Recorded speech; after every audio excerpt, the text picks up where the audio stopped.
everyone, today is Wednesday, the 20th of March, 2019. This is The Gap, episode 460. I'm Lawrie. Joab Gilroy is here. Yep. And we don't normally start the podcast off this way, but unfortunately we have to this week. Yep. Had some pretty terrible news happen over the last week, and I think you wanted to talk about this in particular. So do you want to, share your thoughts exactly of what's going on? Yeah, so while we were recording last week, while we were recording, there was a tragedy occurring in Christchurch in New Zealand, and I know we've got Kiwi listeners, and I don't know, it must I can't help but imagine how devastating it must feel to a country like New Zealand, where I've been to New Zealand a couple of times and I have heaps of Kiwi mates, and it is just such a really positive and solid community of people. And obviously there's bad eggs everywhere. I'm not getting into that kind of shit, but just the general spirit of New Zealand is one of overwhelming togetherness and stuff, and a tragedy like the Christchurch shootings has to have felt bad. I just wanted to acknowledge it. I know that there are a bunch of streamers and stuff doing setting up donation drives and stuff like that, and I think that's a really good effort to go to to strive towards, to try and help people get back on their feet or stuff like that. There was a pro Counter-Strike player who was tragically killed alongside 49 other people. It's just it's one of those things where the ways it impacts you are always, I don't know, different from person to person, but yeah, they, on this scale, it's always going to have an impact. And I don't know. I just wanted to acknowledge that it happened, and yeah, the concept of thoughts and prayers is so fucking played out these days that you're almost loath to say it. But what else? What else can you do? I will point people towards Aroha for New Zealand, which is the streaming, I don't know, a fucking event that they're doing. It's been set up by this dude Solitaire YTG, and I know a bunch of other streamers are getting involved. Basically everything that they earn during this event, they're going to donate to the victims of the terrorist attack in New Zealand, which I think is fucking epic. But yeah, I don't know. It was super, ultra, mega shitty. And the fact that he's clearly this denizen of the internet, this fucktard dickhole from the deepest, darkest reaches of, being a fucktard dickhole on the internet, just makes it, I don't know, that much worse. It's such a 2019 event. Right. To me, I don't imagine that something like this could have happened as few as 5 years ago. And yeah, it's just it's a reminder of the way the world continues to grow. Sometimes it grows in really fucking shitty ways. Yeah. Anyway, yeah, I think the response out of that has been pretty great. I like that almost immediately New Zealand was like, we're banning these guns. Yeah, literally within a very short amount of time, they were looking at changing their gun rules, and it's not something we normally talk about, and I don't think we'll go too deep into it. But I mean, you look at what's happening in places like America, where this thing, there are shootings every day over there. Yeah, and they just they are so far up their ass about this amendment that they just don't give a shit, and people are dying every day because of people getting shot. And it's just a regular occurrence there. In Australia, you don't hear about that happening at all. And when somebody does get shot, it's on the news. It's a big deal. Yeah. But over there, it just seems like it's it happens all the time, multiple times a day, and it's just not a big deal to them. Yeah. And they just don't seem to care about it. So There's that Onion article, right? There's nothing we could have done about this, says only nation where this happens regularly. Like, and they just repost it every time there's another. And it's such a macabre way to illustrate what is seemingly a very basic point. And yeah, obviously, I think New Zealand's response is a much more positive way to illustrate the same point. But yeah, there's that. There's, Egg Boy, the legend, egging Fraser Anning. I spent a good deal of my weekend arguing with my dipshit relatives who are suddenly extremely anti any kind of assault and hitting someone with an egg is assault. Now I guess it's fine. It's fine to hurt people who have different beliefs to you. Is that the case, Joab? Yeah. If their beliefs are neo-Nazi beliefs, yes, it's fine to hurt neo-Nazis. 70 years ago, with an egg, hurting Nazis was fucking cool. Now we've fucking somehow turned around to a point where hurting Nazis isn't cool again. What the fuck is going on?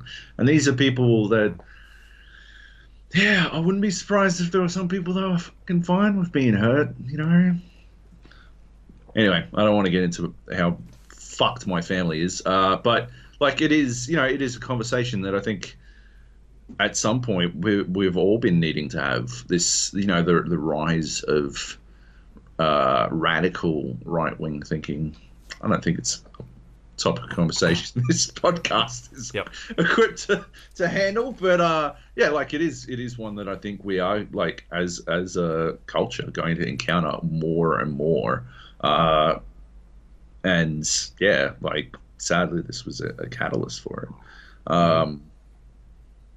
Yeah, anyway, I don't know.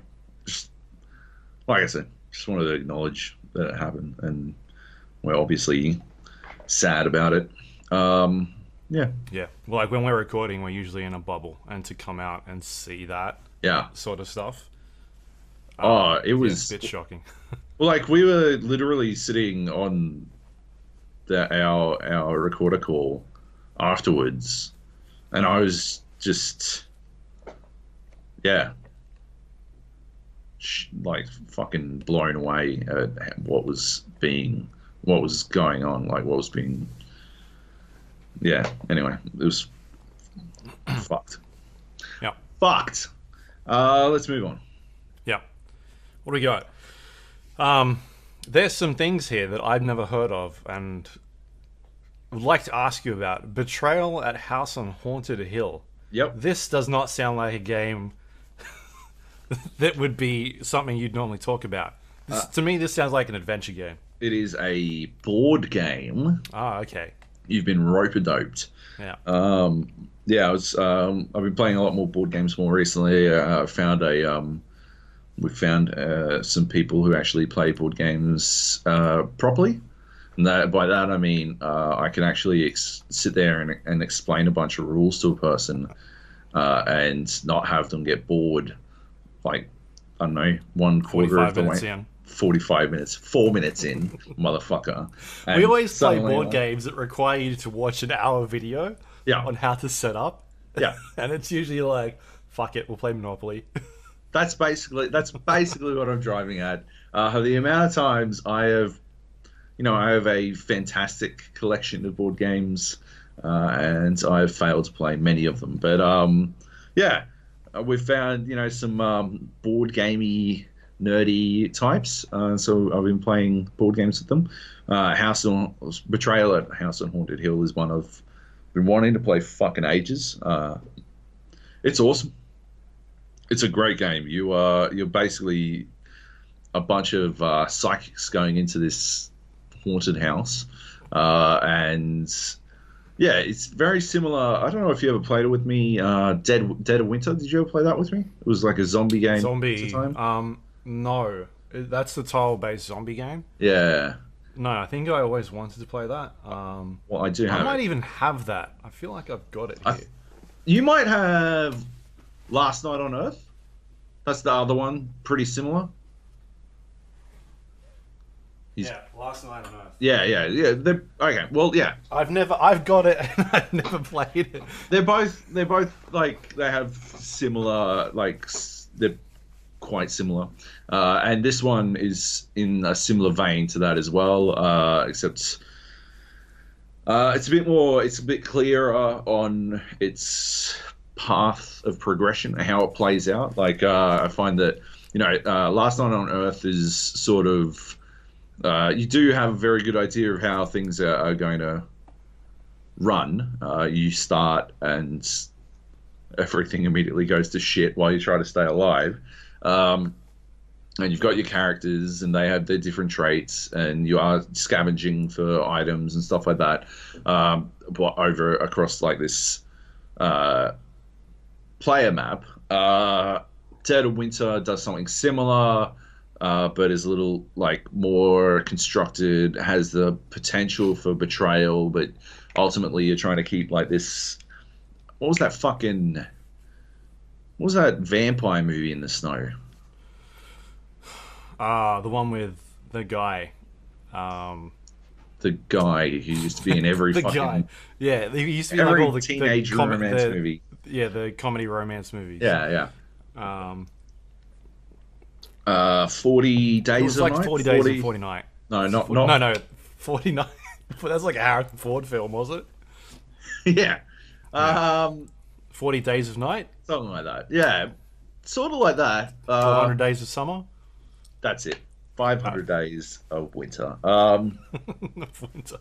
The Dead of Winter. The Dead of Winter. You are sort of taking supplies back, and there's the potential for someone to be a betrayer and that kind of stuff. This Betrayal at House on Haunted Hill is a little bit more straightforward in that you enter, and it's sort of the way I see it. Like, I don't know if I wasn't the one reading the rule book for once, so I didn't necessarily get this out of it. But the way I saw it is every turn around the fucking board is an hour over the course of this night, because it seems like it's impossible for a game to go like past 8 hours, really, because it has like two phases to it. It has like the start phase where you're in there, you're looting, you're trying to find stuff, you're just seeing what's happening, and then it's got the haunt phase. And when the haunt phase kicks off, everything fucking changes. You can die. Someone becomes a traitor and is trying to fucking like either just subtly fuck you or out and out fucking kill you, like straight up just end you, like that kind of stuff. It's very like bang, the clock strikes midnight and everything's going to shit and you have to do your best to survive. So we played it. It's awesome. Like, I love it to bits. There's a legacy version of it that I very much want to get now. Right. Because I like my legacy games. And it sort of takes that Betrayal concept and melds it into something a bit more like permanent. Your bloodlines sort of like evolve and stuff like that. Oh, there's also a Baldur's Gate version. There's Betrayal at Baldur's Gate, which is essentially the same thing. Apparently, it is very much for D&D nerds. But I assume, as a fan of Baldur's Gate and Baldur's Gate 2, that I would get quite a bit out of it. But I imagine that my not Baldur's Gate nerd friends would not get all that much out of it. Anyway, it's a fucking awesome game. And as you sort of go through this house, you unveil new tiles you explore new stuff throughout the house, and It doesn't exist until you sort of flip it, and it reveals all sorts of either pitfalls or boons or secret stairs and shit like that. And it really feels like you're actually searching through this house, which is fucking sick. I'm a huge fan, and definitely keen to play it again. So these legacy games, is that an actual company or is that just like a branding that people have taken on? It's more like a genre, like I don't know, fucking RPG or something. Like, Yeah. So it's not like there's a company out there doing these types of versions and they're like leasing the license. oh Or whatever. yeah, They no. just they've just someone did it and they're like, that's a cool name. I'm gonna like adopt that and Yeah. put it in our own. Now, when someone's going to do a game in that variant, they whack Legacy on the end. Right. And, yeah, like that indicates to people because there's fucking tons of them now, man. Like there's Risk Yeah, there's Legacy, heaps. which is the one that we originally played the fuck out of, and then there's Pandemic Legacy, which I own as well, and is a lot of fun. That. Yeah, we played it. Pretty sure we played that. Yeah, that's a lot of fun. And then like, but now it's like it's down a fucking rabbit hole. There's like Werewolf Legacy. Werewolves is that like Town of Salem type game. There's Werewolf Legacy. There's fucking Betrayal Legacy. There's like shit tons of legacy games, which is pretty cool. I think it's a really cool. Like as someone who doesn't get to play fuck tons of board games, like or play one board game fuck tons of times, it makes it feel like if you're going back to it, the same board game, it makes it feel like you aren't, pissing away time when you could be experiencing you one or something because you are experiencing a new version of that old board game, which is sick. Yeah, I've got those the legendary ones, and we've played a couple of them a while back. I think it was like might have been an Avengers. I think it was Avengers, and they've got like 600 cards in them, and you pick like, it's like a scenario, and it's Predator. Like, all right, It was the Predator legendary. no, we haven't played that one yet. Well, yeah, we opened it. Yeah, we opened it. Yeah, we opened it. And so there's like, it's one of those games where every time you play it, it's very different because there's 600 cards. It's like, all right, what scenario do you want to play? You kind of pick, I think the scenario, and then it's like, all right, you have to take these cards out, and then these are like the bad guys you're versing. Yeah. And then they've got special abilities, and then so you've kind of, each time you play it, it's sort of completely different because everybody is working together to beat the actual game. Yep. And so you spend like, I don't know, half an hour, 45 minutes. I can't remember how long it takes, but then like, all right, that game's done, and then you can go to the next one, and then it's like a different thing altogether. Yeah. So they're like, we didn't actually play Predator one. It's one I want to get to. Yep. Because I fucking love Predator. Yep. But yeah, that's what kind of reminded me about Legacy, is that like this genre, but these guys, I think Legendary is like the brand, and they've just grabbed all these different IPs. They definitely do the licensing thing. We're like, hey, and the cool thing about that again is like they've got expansion packs, which I don't think that's a thing on the Legacy stuff. Like, not that I've seen. No, I can't think of any that have done it that way. But like, that's one of those things where you can, all right, well, I've finished all those cards, and then you can go and buy an expansion and then bring them into it, and it like completely change the game again. Can't you? You can meld a couple of the legendary packs as well, sort of like you can with Munchkin. Probably, I'm pretty sure. There's probably the official rules, or somebody's like slapped Stocked one it up together. Away where you can get the Avengers and an X-Men one in together or some shit. Yeah. I mean, it's one of those games where you can kind of write your own, like make your own scenarios type thing. Yeah. No, but we should definitely get around to the Predator one some stage. We should have another. Just need Predator to watch the day. video how to how to do it. It's one of those things where you need like to watch a video for an hour, and then it's like, oh, okay, yeah, cool, I understand how all this works, because it takes a while to set up like the board game.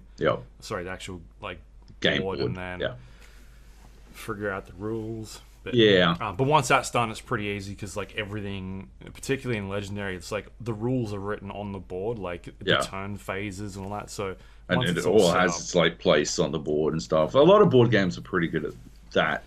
Yeah, it's just knowing the intricacies about like how does all this stuff work. And we've definitely had a couple of attempts at play. That's what we need to do.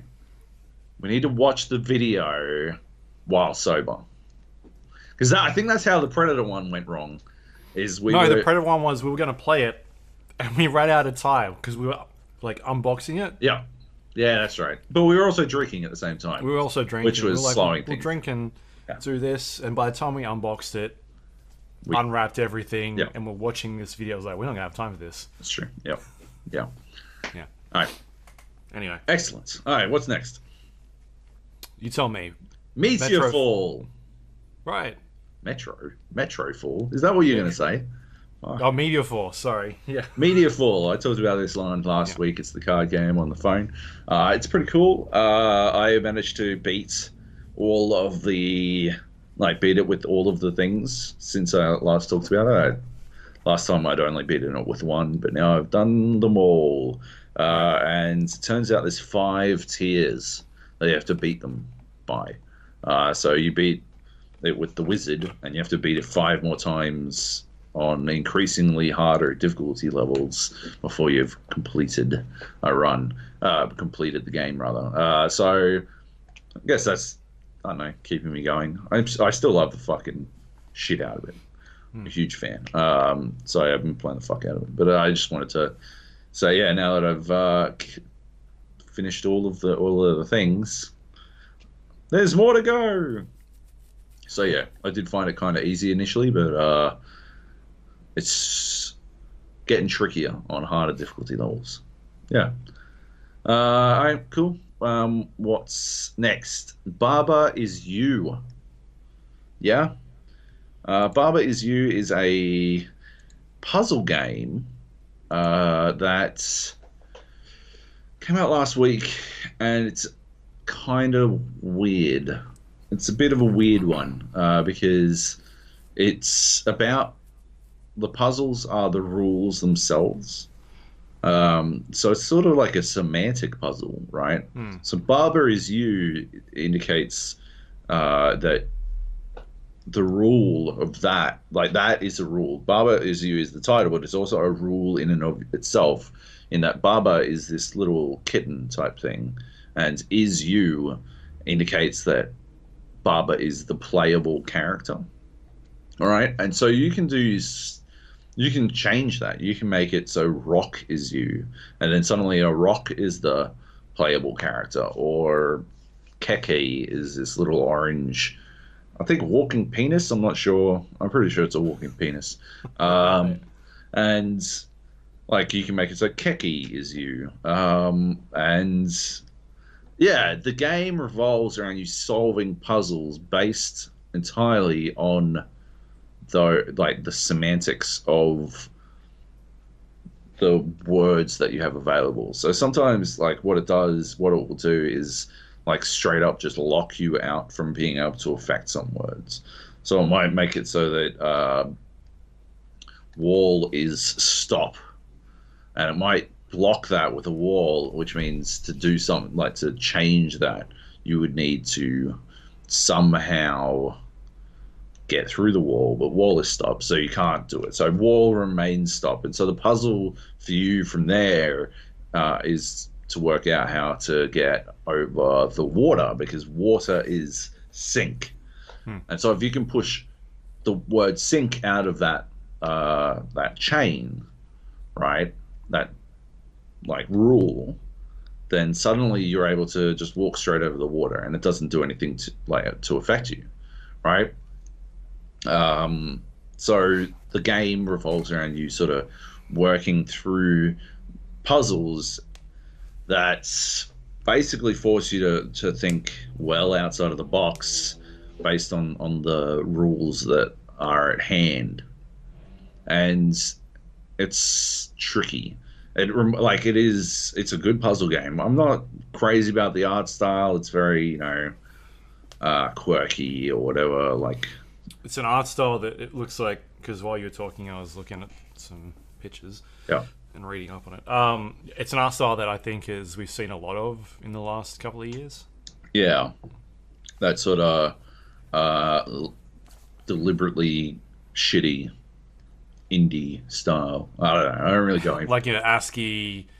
Yeah, but one step beyond ASCII type. Yeah. Yeah. But the words, it's hand drawn as well, and so the words are sort of childish and all childlike or whatever the fuck. And I just basically generally don't go in for that sort of thing. It's not my jam art style wise, but it doesn't really impact the puzzles because the puzzles revolve entirely around words themselves. Sure. I like words. I'm a mad semantic dickhead, so it's definitely my sort of puzzle game. Some of them are fucking tough, man. One of the puzzles, I think probably the only like the biggest hurdle I've had. I had to look up the answer to one of these fucking puzzles, and it was a rule. It was like it basically didn't abide by the fucking semantic rules of the game. There's like a trick where you can sort of collapse the playable character onto a word, and you can use that to shift it in a way that normally you can't. And I had never seen it done before, and there's no reason why I'd be able to work out that it could be done. So I felt like it was like it's a useful technique to know, but it is a horseshit thing to include in your otherwise pretty well laid out set of rules, especially when rules are the entire fucking game. It's hard to explain how exactly it worked or why it pissed me off so much. Basically, you can like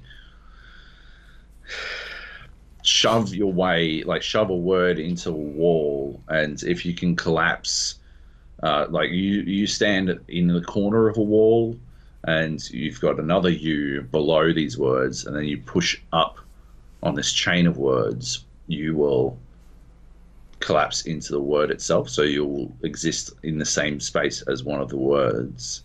Right. And then you can move down and it will shift and break the sentence, which is a critical way, as far as I can tell, to solve this puzzle. But literally nowhere else had I ever done such a thing before.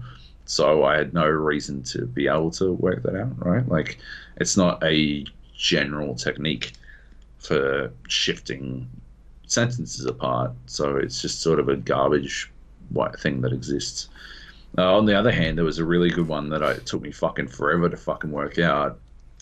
That was sort of almost like an engine in its solution.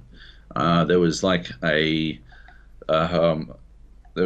strip of water that I couldn't cross because water was defeat, and defeat is a hard and fast. Like you can't like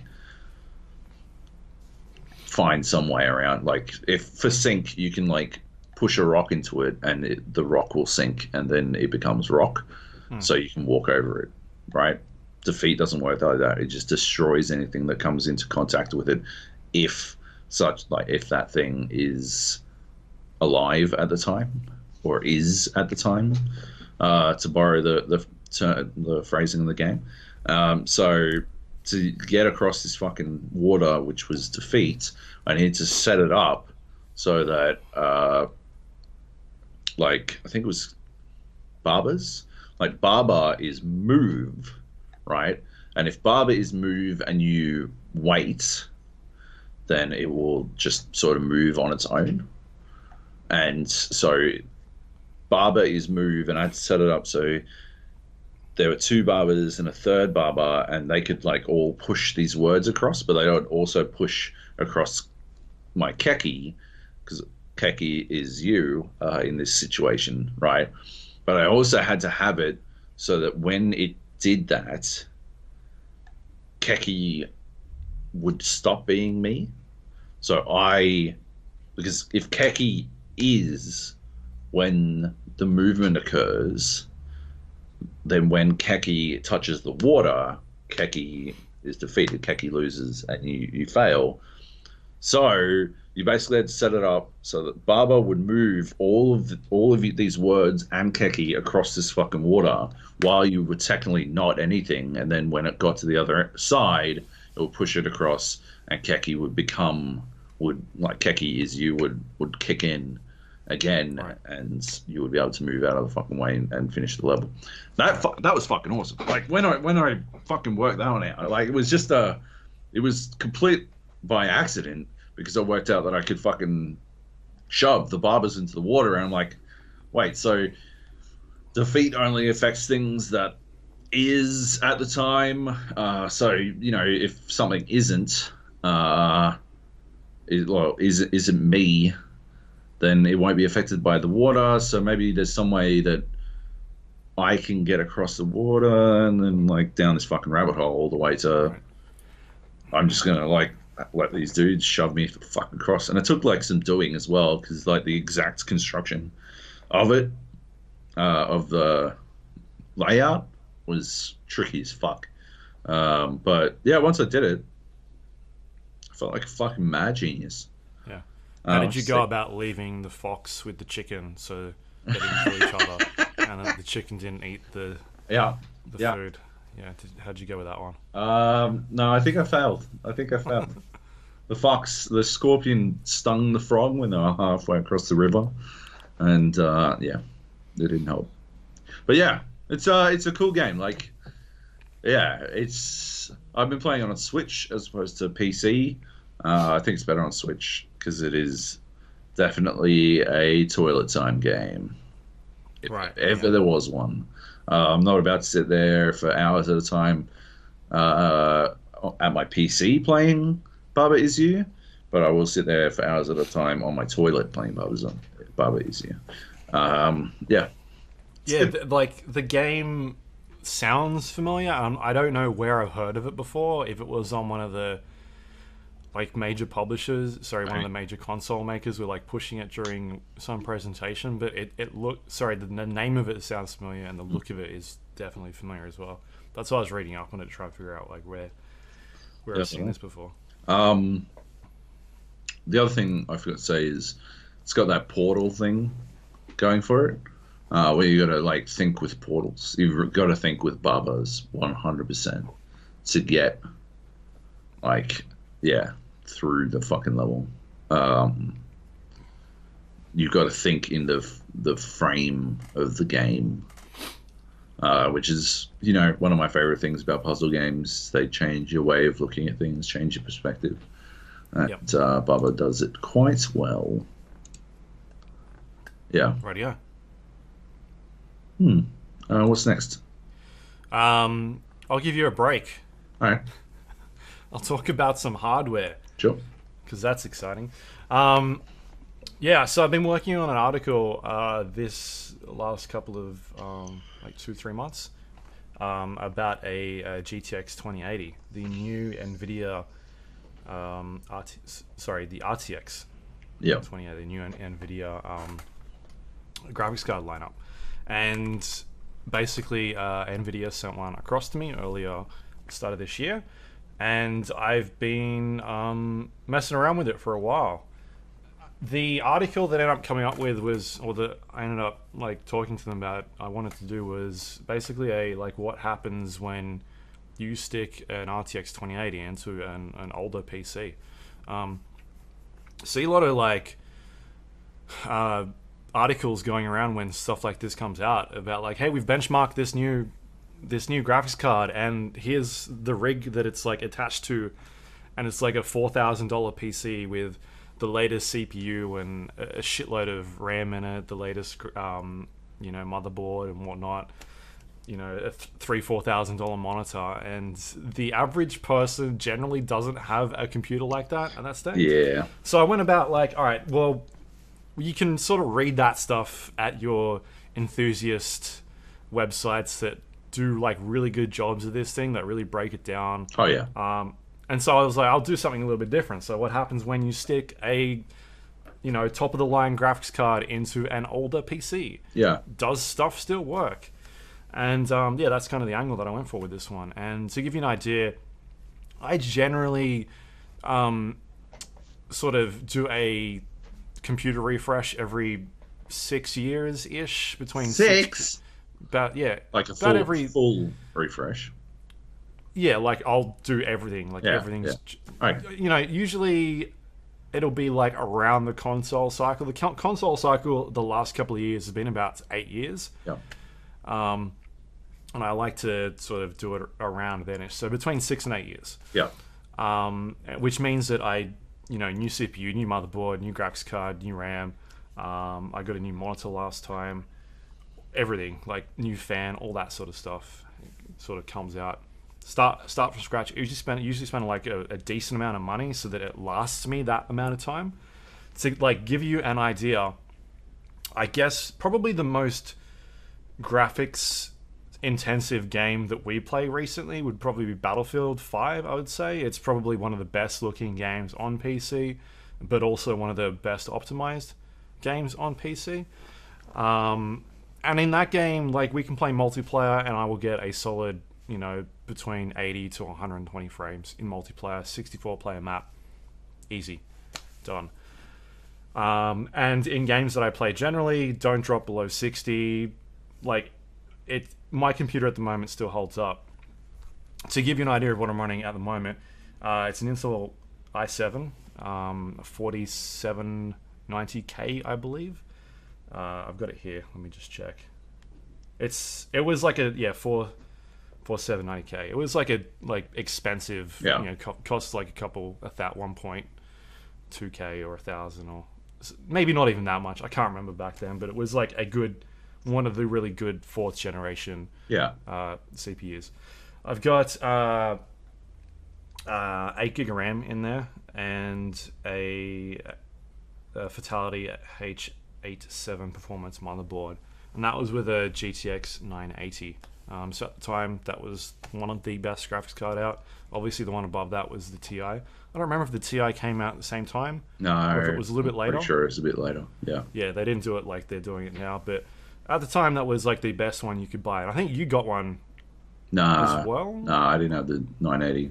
Was Nate had maybe. Nate had the 980. I had the 780, and I went from that to the 1070. 1070, right. Yeah. Yeah, so really good graphics card. That was about 5 years ago that I did all this. And then basically I did a bunch of benchmarks between that PC and then what happens when I chuck an RTX 2080 in there. And I tried out a couple of games, some stuff that we were playing. The things that I checked out was Call of Duty, Black Ops 4, Battlefield 5, Just Cause 4, and Gears of War 4. Sort of a bunch of games that are on different engines and stuff that has been released within the last couple of months, and then stuff that has been released like a little while back, just to get a bit of a scaling going. And to give you an idea of sort of where I started with, I basically tried to go for, when you launch a game, you get the graphics options, there's usually presets of like low, medium, high, ultra, things like that. I tried to grab the highest one in each game, run a series of benchmarks for about a minute in each one at a certain section of the game, and then I ran that about 3 or 4 times, got an average, and then that was like my average frame rate I was getting. To give you an idea, in Call of Duty Black Ops 4, I was getting 83 originally frames. On the 980. On the 980. Yes, on the 980. Yep. Gears of War 4 was pulling 81 on Ultra. Battlefield 5 was 61. That was just standard, which was the single player map.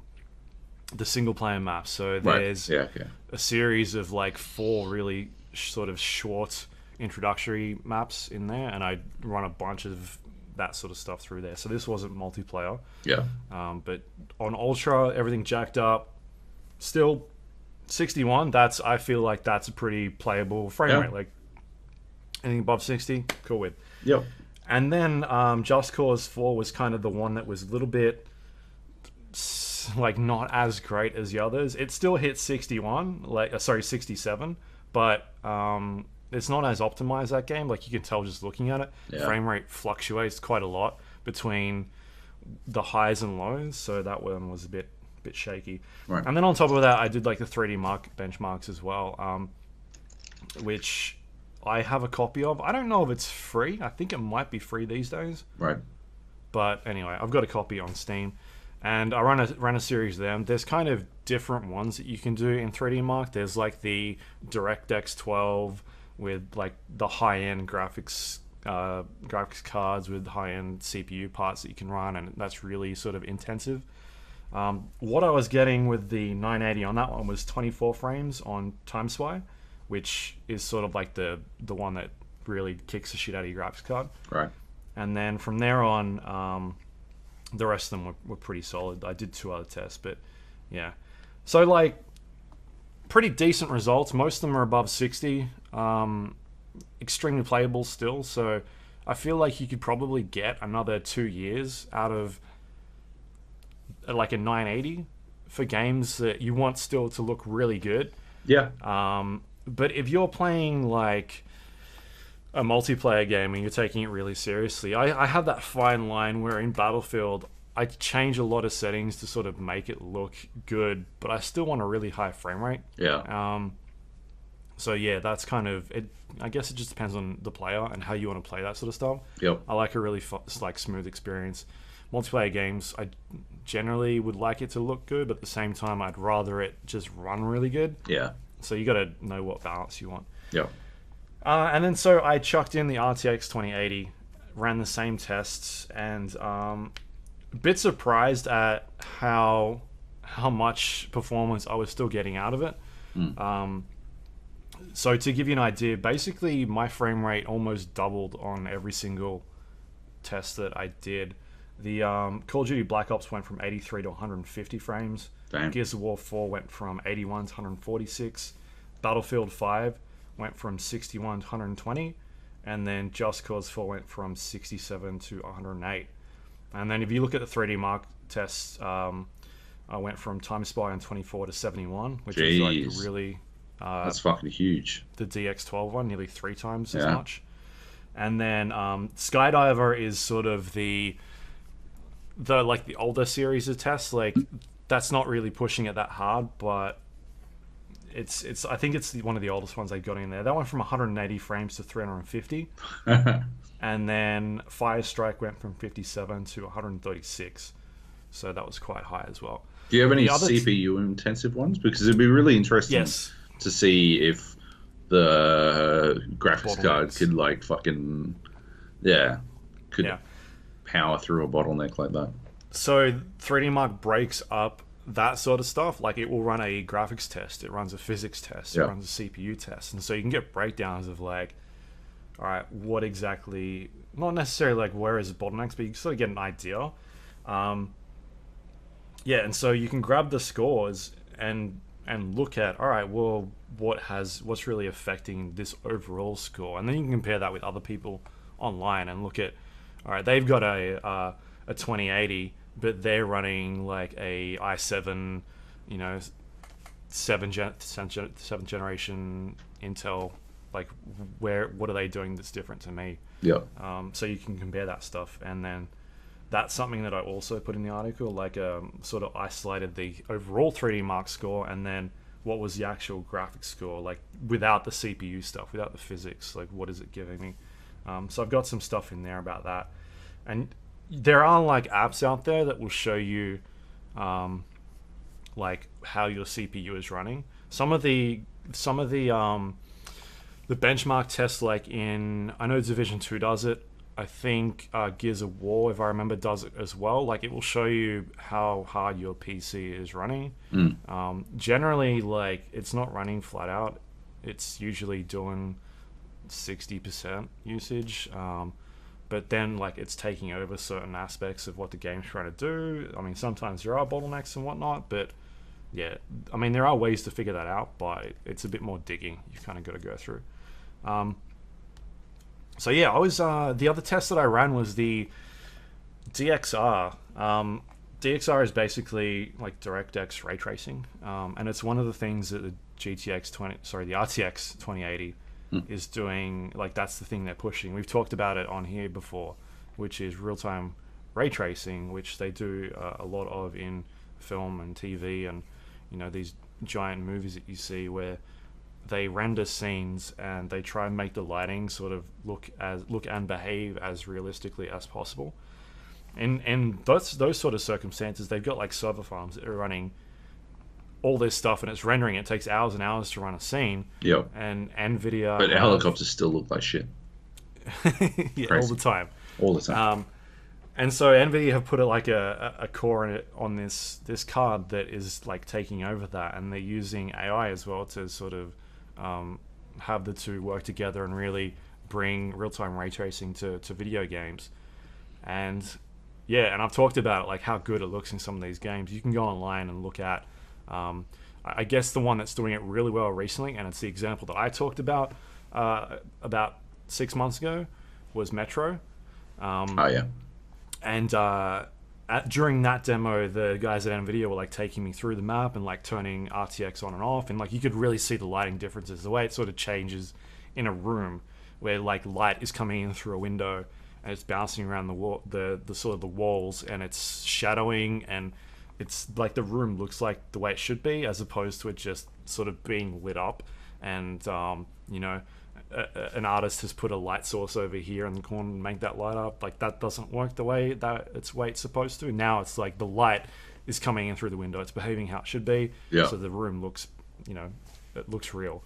And I think that's probably one of the most impressive ones that are on there. The examples that Battlefield is doing is things like having reflections and lighting bounce off of the things in the environment that you can't normally see, and that's the way that game developers have sort of tricked people in the past. Like, you'll look at a reflection on a surface, but it's not really a reflection, it is a map that is being generated somewhere, and they just kind of stick that onto the surface. And because the way the rendering works is, unless you can actually see it on your screen, it can't tell you what's happening on that surface elsewhere. But what ray tracing is doing, it's generating that lighting and things that are happening behind you, and it puts it on that surface. You can see it now, like a reflection in on glass, or reflection on a car, or in a puddle on the ground. And we've talked about that in terms of, like, I think it was you and I, maybe even Nate. Like, I think Nate's talked about it a lot because he'd like to look into a bit more. But like, is that an advantage in multiplayer games? Can you use surfaces to see it around a corner? Is there someone around that corner hiding? You can absolutely use that to your advantage. But then, like, how does that affect performance in the game? Is that really worth it? And I think years from now, it's absolutely going to be a thing, like, that we'll probably see at some stage, like, that pro players will start using a lot more, because we'll get to that stage where performance won't really be a problem doing this sort of thing, and that in the end does end up being some sort of advantage. So I looked at DXR in Battlefield. There aren't a lot of games that do it. DXR is one of the new ones. I think the patch went in sort of earlier this year. Yeah. When I first tested it, it ran like absolute crap. I was getting about 15 frames a second. It was a really early implementation of it. I was pretty unimpressed because obviously it wasn't playing that well. I didn't mention, but all these tests I was running was at 1080p, not at anything high, because that's the max res that I can do on my current setup. So not that great. Anyway, they've sort of been iterating on that. They worked on a couple of patches, and it's in a pretty good spot now. The test that I ran was basically 80 frames per second. So I was getting a performance hit of about 40 frames, but that's using DXR on Ultra, which is the highest setting that they've got in the game. And you can actually tweak it to like low, medium, high, ultra, that type of thing, and it changes the look of reflections and lighting and how actually good it looks. Right. And a lot of this stuff looks outstanding. Like, it really changes the look of the environment. And if you really want that immersive experience in like your Battlefield single player campaign, absolutely, I think it's worth taking the hit, especially if you're getting 80. Like, 80 is still very good frame rate to run. You could probably lock it at like 60 and be super happy with that. Anything, you're not going to get that on a console. So yeah. What else was there? DLSS was the other thing. I've talked about that before as well. It's their new anti-aliasing that they're doing. Right. It's only available on high-end resolutions at the moment, because they're sort of the way that it works is it really takes advantage of when you're like running into problems with performance issues, and that's when that sort of DLSS really kicks in and takes advantage of that. I've seen it running in the past. This is the AI one, right? Yeah, it's using AI to do anti-aliasing. Yeah. And it's still, again, in early stages. They are still working on it a lot. Developers are still trying to figure out how to best use this. The biggest concern that I've seen online is that it does make things a bit blurrier in some games. Right. But it's also relieving performance quite a bit.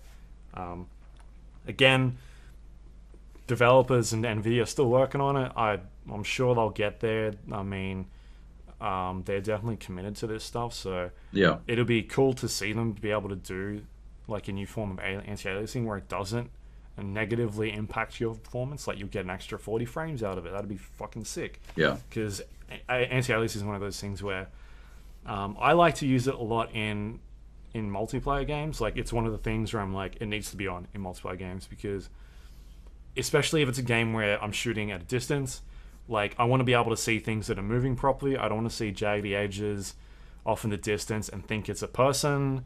Like, I want everything to look smooth. Games like PUBG had that problem where you're like, is that a tree or is that a person or a bush? Yeah. So generally, like in multiplayer games, that is maxed for me. Like I'll have that as high as it can go. And that will normally take a big hit on your PC. But yeah, if it's a fast-paced, close game like Battlefield or Call of Duty, Apex Legends, like it's not a big deal. It's more the stuff, like maybe in Battlefield 5 Firestorm, I'll be like, all right, yeah, this is needed. Like, turn that bitch up. Yeah. But otherwise, I just couldn't give a crap. So I didn't get a chance to check out any DLSS because I'm not running a 4K monitor. Right. But it sounds like it's still really trying to work out some of those hitches. There are other games out there using it, things like Tomb Raider. Yeah. There's a bunch of other games that are on their sort of pipeline that they're working with. But Battlefield seems to be like the big one in our games house that's really pushing it. And I've been using it a lot. So yeah, it looks great.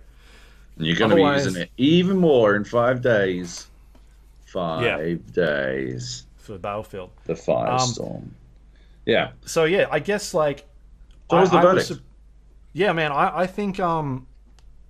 so like, the way I look at it now is...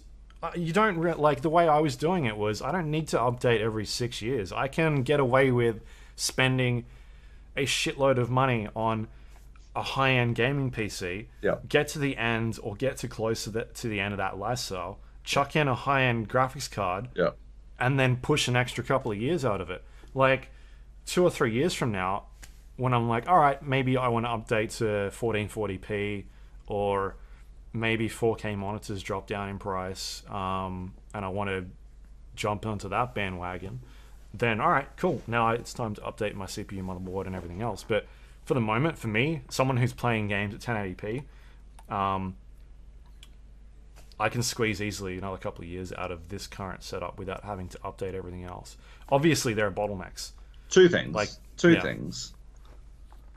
Now that FreeSync monitors work on G-Sync, I'm surprised that 4K monitors haven't found their way into your price range yet. Sure. Because there's fucking tons of really well-priced FreeSync monitors that are 1440p now. And secondly, isn't a fucking RTX 2080 fucking $1,400? I guess it depends on where you get it from. Between, let's say, $1,100 and $1,400? Sure. Isn't that around what you'd pay for the rest of the components? Yeah, no, but my point is, if you're updating your entire PC... Yeah, so if you're doing the graphics card as well, and you actually don't need to. You can put off everything except for the graphics card for a couple of years. Yeah. But yeah, I'm just wondering. I would love to, like, I'm not expecting you to do this, although it might be a wonderful excuse. No, I'd love to see you buy the rest of the beast fucking computer, the beast computer you would buy if you were to upgrade today. right? And compare that. Yeah. Slap a fucking 980 in it and see how it compares. Right. So I think that would be an interesting one. I think that the computer with the 2080 would fucking slap the fuck out of everything, but Yeah.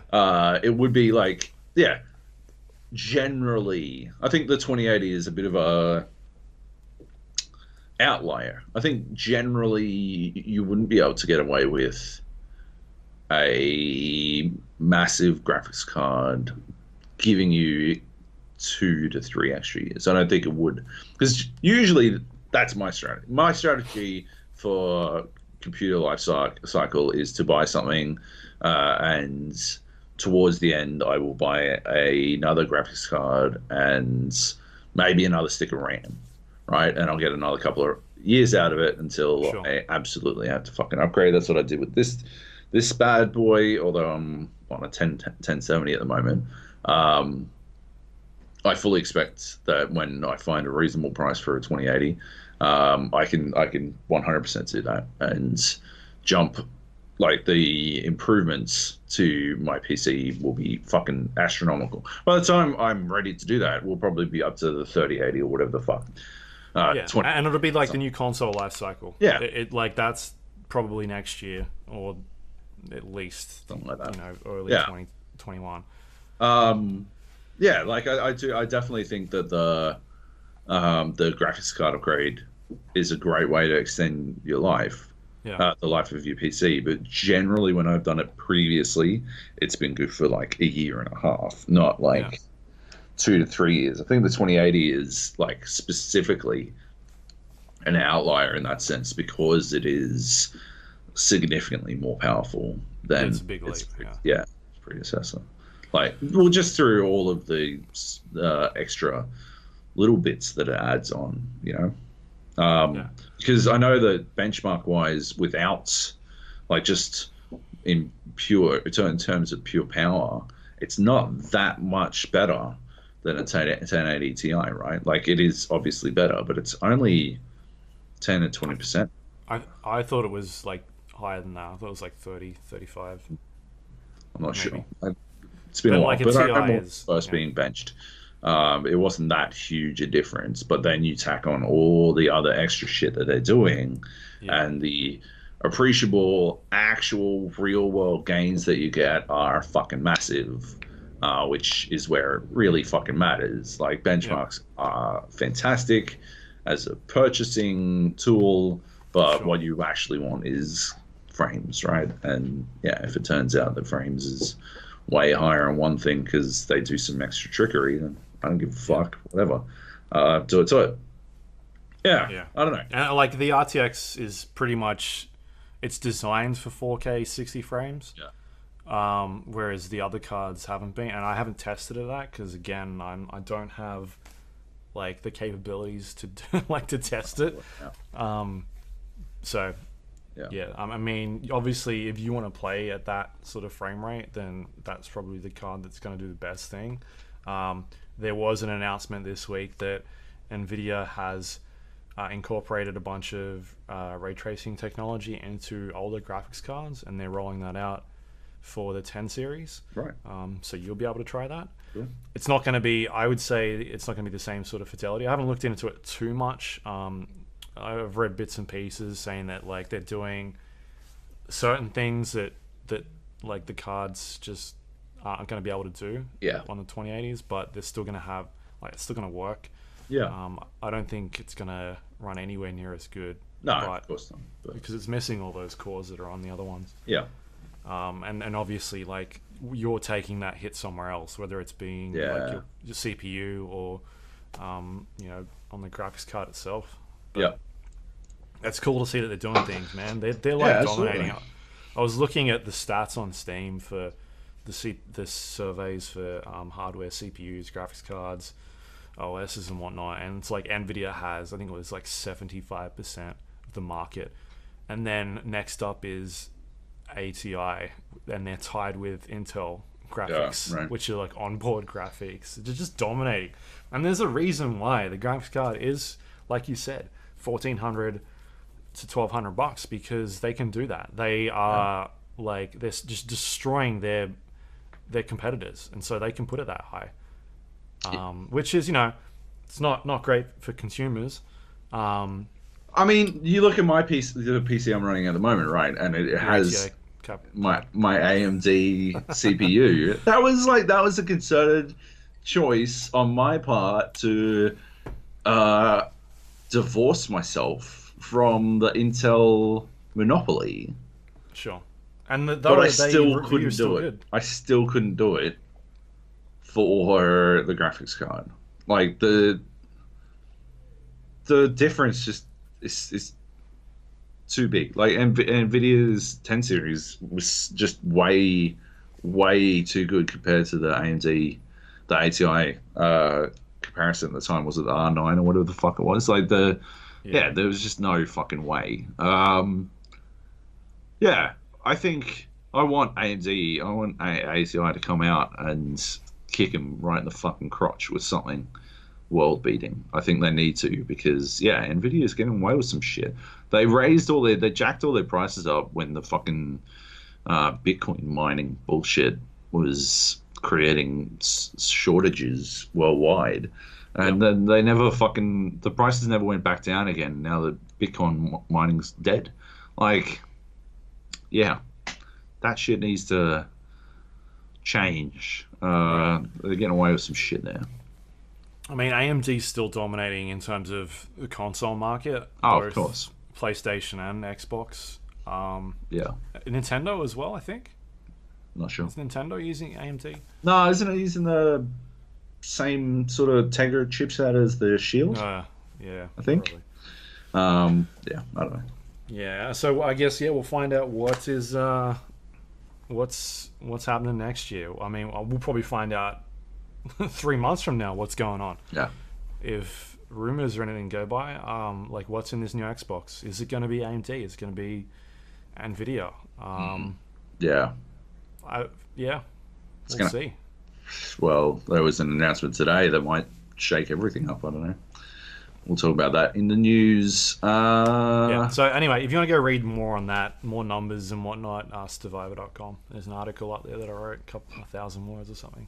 Nice. Bunch of pictures. We'll talk about more of that as I keep using it. But it's been good. Like I said, if you can squeeze out an extra year or two on your current hardware, then I think it's, there's no reason just to update everything else. You can just stick with what you've got. I feel like it just means you stagger, right? The outlay really is all it. That's the only reason I ever did it, was so that I didn't have to spend $3,000 all at once. I'd spend $1,000 now and $2,000 in 2 years. Yeah, it's a much better way for me to pitch it to the Minister of Finance in the Gilroy household. And the thing is, like, when the graphics cards are usually like the separate bit that you can buy separately, because it's using that PCI Express card. But when you get like a new CPU, it's like, all right, now I've got to buy the new motherboard. I've got to buy the new RAM. Better get new RAM. Yeah, they're like the three things that really come together. Yeah. And I got to buy new PSU, I guess, because you don't know if you've got enough power. Yeah. Although the whole power supply unit thing, it's like completely out the window. Nothing uses power like it used to, right? Yeah. Remember when you'd be like, oh, maybe I need like 1,000 watts, and now you'd be like, fucking 1,000 watts? Are you fucking high? What the fuck is like? Is it some sort of fucking like NASA supercomputer shit? Yeah. Anyway, good times. Apex Legends. Battle Pass came out today. Yeah, I haven't played a lot of it. I haven't played any Battle Pass. What is it? 1,200 Apex dollar coins? 12,000. 12,000 Apex dollar coins. Yeah. What does that equate to? What do you mean? The Battle Pass. Oh, the Battle Pass is 850 Apex coins. Right, and is that? And I was thinking 12,000 is the hero. Character. The hero, yeah. So that equates to, I don't know, 3 fucking skins you don't give a fuck about, and a bunch of fucking icons that nobody's ever going to No matter use. how much does it cost me to buy the battle Ah, like pass in real money? $10, I think, Right. because you can only buy 1,000. So I think it's actually 12 Australian. Uh, So you can't buy the battle pass outright. outright. You've got to buy the fucking coins and Yep. then buy more coins. Yep. Doesn't equal. That's Yep. dodgy. Yep. I'm already tapped out. I'm not buying this fucking battle pass, and I'm recommending nobody does. First of all, because the skins aren't very good. What are you getting out of it? There's an argument to be made that you can actually earn enough. You can only earn coins by playing the battle pass, and you can actually earn enough Make coins your money back. to buy the next season. But you have to buy this season to be able to find yourself in that I don't know, that little cycle. And so if you're going to give them $12, you might as well wait until the next month and see if they actually have something worth earning, because yeah, 3 shitty skins I don't give a fuck about, and a bunch of terrible stat trackers that only pertain to season 1. Fuck it, not worth it. Octane's awesome though. I got one. I've earned my 2nd level in the season pass already, or whatever the fuck. And even as a free player, you still earn like Apex packs and stuff. So I earned I actually got a legendary, and he's the fucking sickest Prowler skin. And Prowler is my favorite gun after the Peacekeeper. It looks like it's out of fucking Stargate and shit. It's It's the amazing. what is it, RP 90? Is that what it's called? What? The P90? Yeah, the P90. Yeah, exactly. Yeah. It looks fucking sick. It's fucking amazing. I'm so stoked with this skin. But other than that, yeah, I'm divorcing myself from the entire cycle, the entire loot cycle in Apex, because I just don't think they're doing it very well. Yeah. That said, yeah, Octane's awesome. More Can we important. talk about how they announced him or how they started doing it? Sure. Yeah,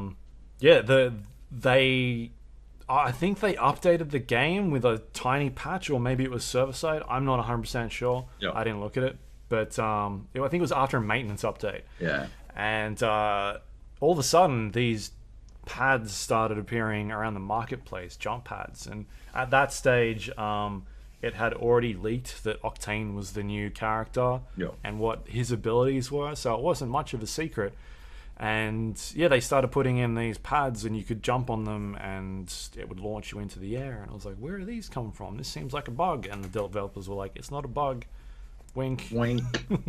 Yeah. Cool way of doing it. But the fact that it had already leaked, it wasn't much of a surprise. Yeah. It's similar to what I guess Fortnite is doing. Like they do these like weird in-game strange things that just suddenly appear and people are like, what the fuck is this? This is nuts. Just wasn't executed as well, I think, this time around. But still, yeah, kind of cool. Fun. It's a good place to start. So he's got a jump pad, and his Q ability is that he loses some health but runs a lot faster, which is pretty awesome in the initial loot phase. He reminds me a lot of... He plays pretty similarly, actually, to Pathfinder, because he's a lot of, like, very significantly about mobility. His ultimate is sort of a single-use utility, and... What's his ultimate? The jump pad. Oh, the jump pad is the ultimate. Yeah. Right. And how many does he get? Just one? Like, yeah. Per ult drop, yeah. Fair So enough. it's basically a zip line, really. But it doesn't look like it jumps you that far, from what I've seen. It doesn't. Yeah, because you don't seem to carry momentum, so you can't like queue up as Octane and then run onto it and think you're going to fling further. It just doesn't really work that way. If you're Pathfinder and you run onto it and bounce over, you can like still grapple onto shit. It's not like the balloon where you're in the drop phase. Yeah. because you can't grapple while you're in the drop phase. But yeah, you can like sort of swing and get even more momentum, which is pretty sick. So he's a good combo. Like he's good for Pathfinder. He's not great for himself though. Yeah, I don't know. Like I think he'll see some use because he also passively heals when he's not like under fire. It's like, which is pretty sick. He just sort of starts regaining damage after a certain amount of time, which is like good for his Q button, right? Because he can heal himself back up without having to expend any fucking resources.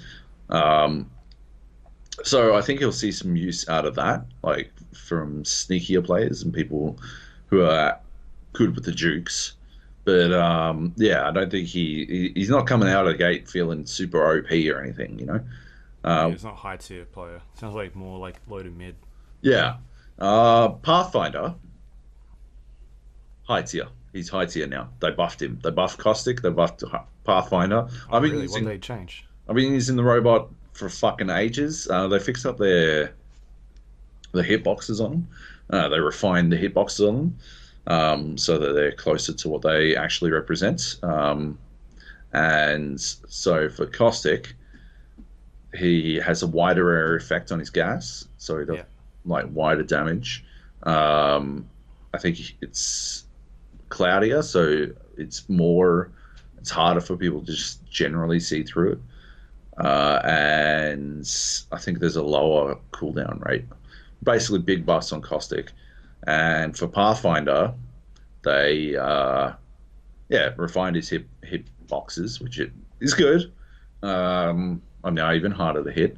And they increased the length of the grapple, so you can grapple from further away now, which is actually, you really feel the difference. I kind of have to relearn how to fucking grapple because I'd gotten really used to the max length of my grapple. Now it's different. And you can grapple on zip lines, which is fucking amazing. That's cool. Yeah. It's good for... How lenient is it in terms of... Because I've not used him, like... Does he throw it out and then grapple onto something, or does it like... Is it like a hit scan thing where as long as you're aiming at something, he'll throw it out? He'll throw it out regardless, even if you're not in range. Right. Trying to reach it. So, yeah. Yeah. But yeah. So I played a bit of Caustic. I unlocked him the other day. Yeah. The change that I want to see added into him is I want a radius around his traps, because as somebody who doesn't play him or hasn't played him much, I don't know what that radius is. Right. Yeah. Like, you want something like the mute jammer. Yeah. Because you talked about how they buffed him. Like, oh, they've extended the radius. I'm like, okay. Like, how... Yeah, what right. does that mean? Yeah, that's fair. That's good. Because I played a bit of him, and it's like, all right, well, I'll put this thing here, but I don't know. Does it cover that entire, like, hallway, or is it half of it, or... Yeah. Like, as the player playing him, I don't know.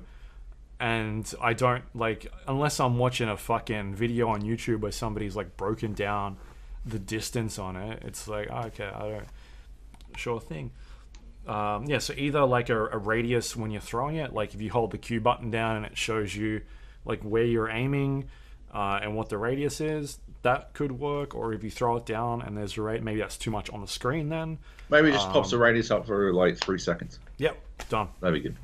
Yeah, just so I get an idea of what exactly I'm covering, what area I'm covering. Yeah. How, like, is it a circle, or is it like just around it, like in a... Sorry, I mean a sphere. Is it a sphere or is it a circle? Like, I don't really know as somebody who doesn't play much. I think it's a cylinder. It's a cylinder? Yep. Okay. A flat, maybe like, a triangle. Flat top. A hexagon. Yeah. But yeah, like the first game I played him, I feel like I did well. I was putting them in tricky spots, like behind doors, around like corridors, on rock faces. And there was a game where we played and there was like 3 teams left. And my traps were just triggering all over the place. Like, you could see the hit markers coming in. So, again, it's one of those things where it's not necessarily when you're not in a fight, it's not a big deal, but it's information gathering. Like, oh, okay, they're coming from that way now. I know exactly where they're coming from. We refocus on this area here. And then when you're in like the last circle circumstance and you start trapping areas around you, like, oh, they've got to push through this corridor, I'm going to put them here, and then one behind this box, so that if they do get past the corridor, they're really stuck and they're taking damage and they start panicking because they can't see. Like, yeah, cool. I think I've seen stats that he's quite low on the pick rate. Oh yeah, 100%. And I can understand why. Yeah. Because after playing with you a lot, I think you're the only one that picks him. He's not a great team player per se when it's close range combat, because it affects your teammates. And so if a trap does go off close range, it's hard to, like, you can't see in that smoke like Costa You have can. to know where to put the traps it doesn't affect so your that team. it doesn't fuck your team. Yeah, which is why, like, I find he's good if you're happy to get pushed, but we don't really play that. We do the pushing these days. Yeah. Yeah, if you're happy to let people push you, just hide out upstairs in a house, and put all the fucking traps you can downstairs and let people fucking try and get through to the stairs.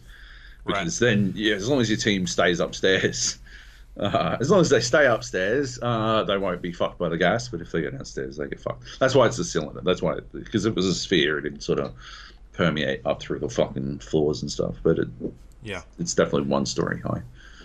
Yeah. With the first game that I played, we had a team that pushed through like one of the gaps in the rocks, and I was sort of sitting up above them, and you could hear them coming through. And the moment all three of them ran through, I just threw a caustic like behind them. Oh yeah. And then so now they can't run back; they've got to push. And they saw me. I'm shooting at them. I backed off. It was sort of where artillery is, that forest area. Yeah.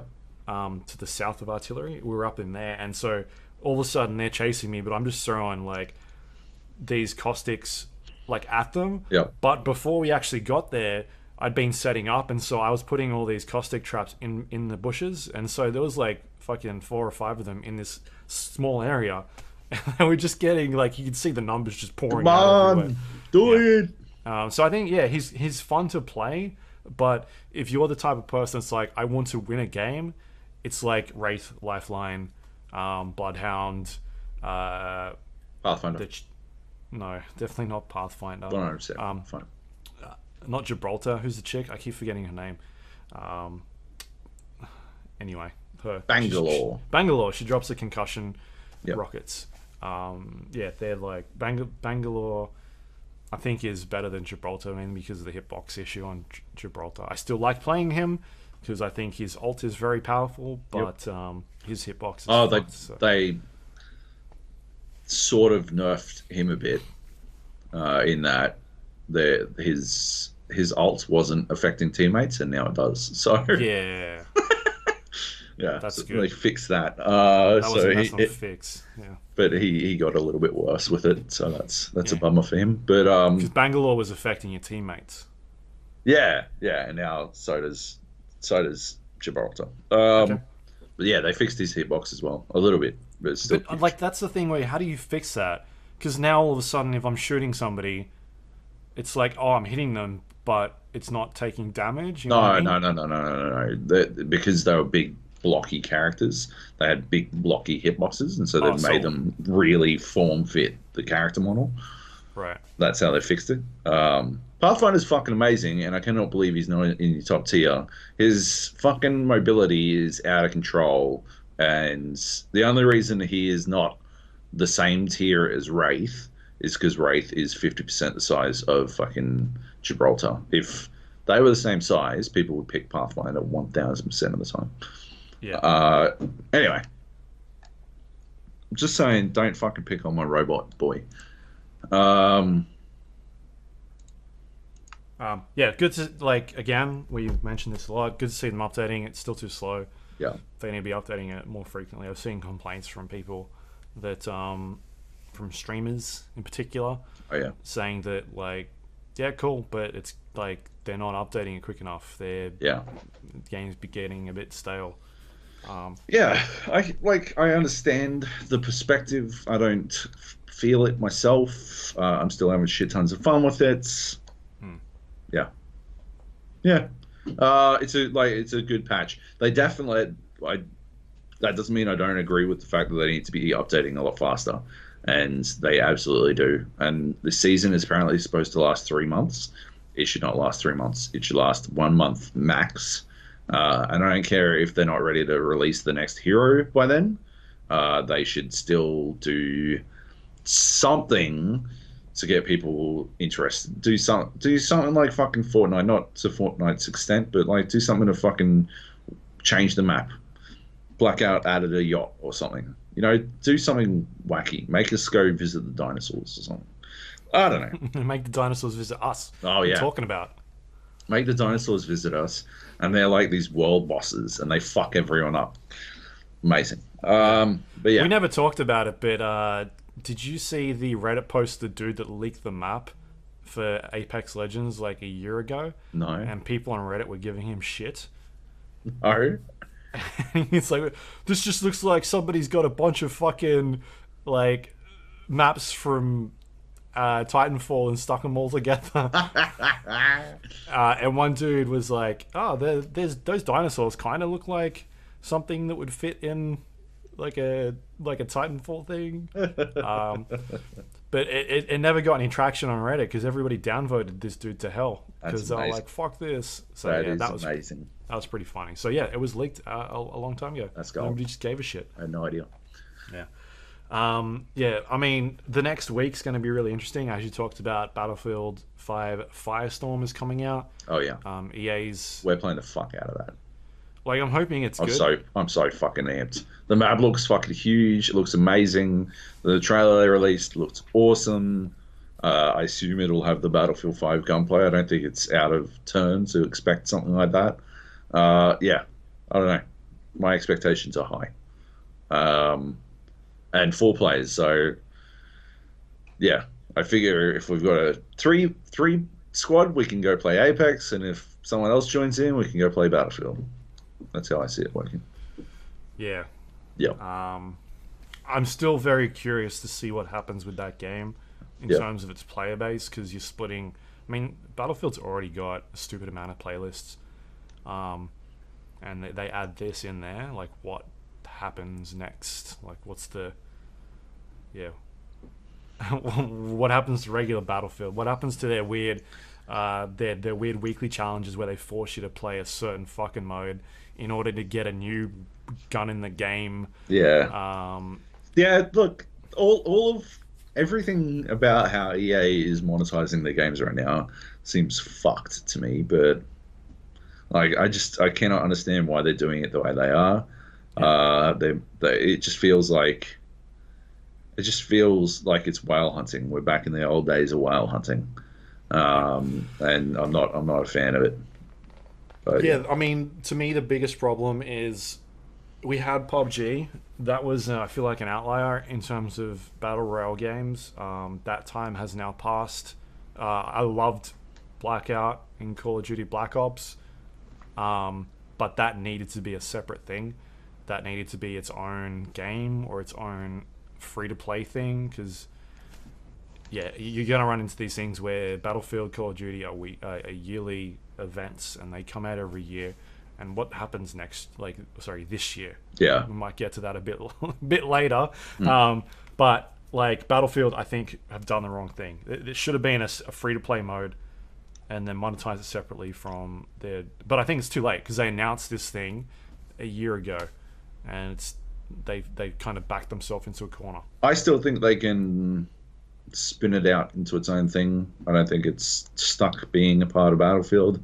If they've done anything right, it's that Battlefield 5 feels like it's got hub elements to it.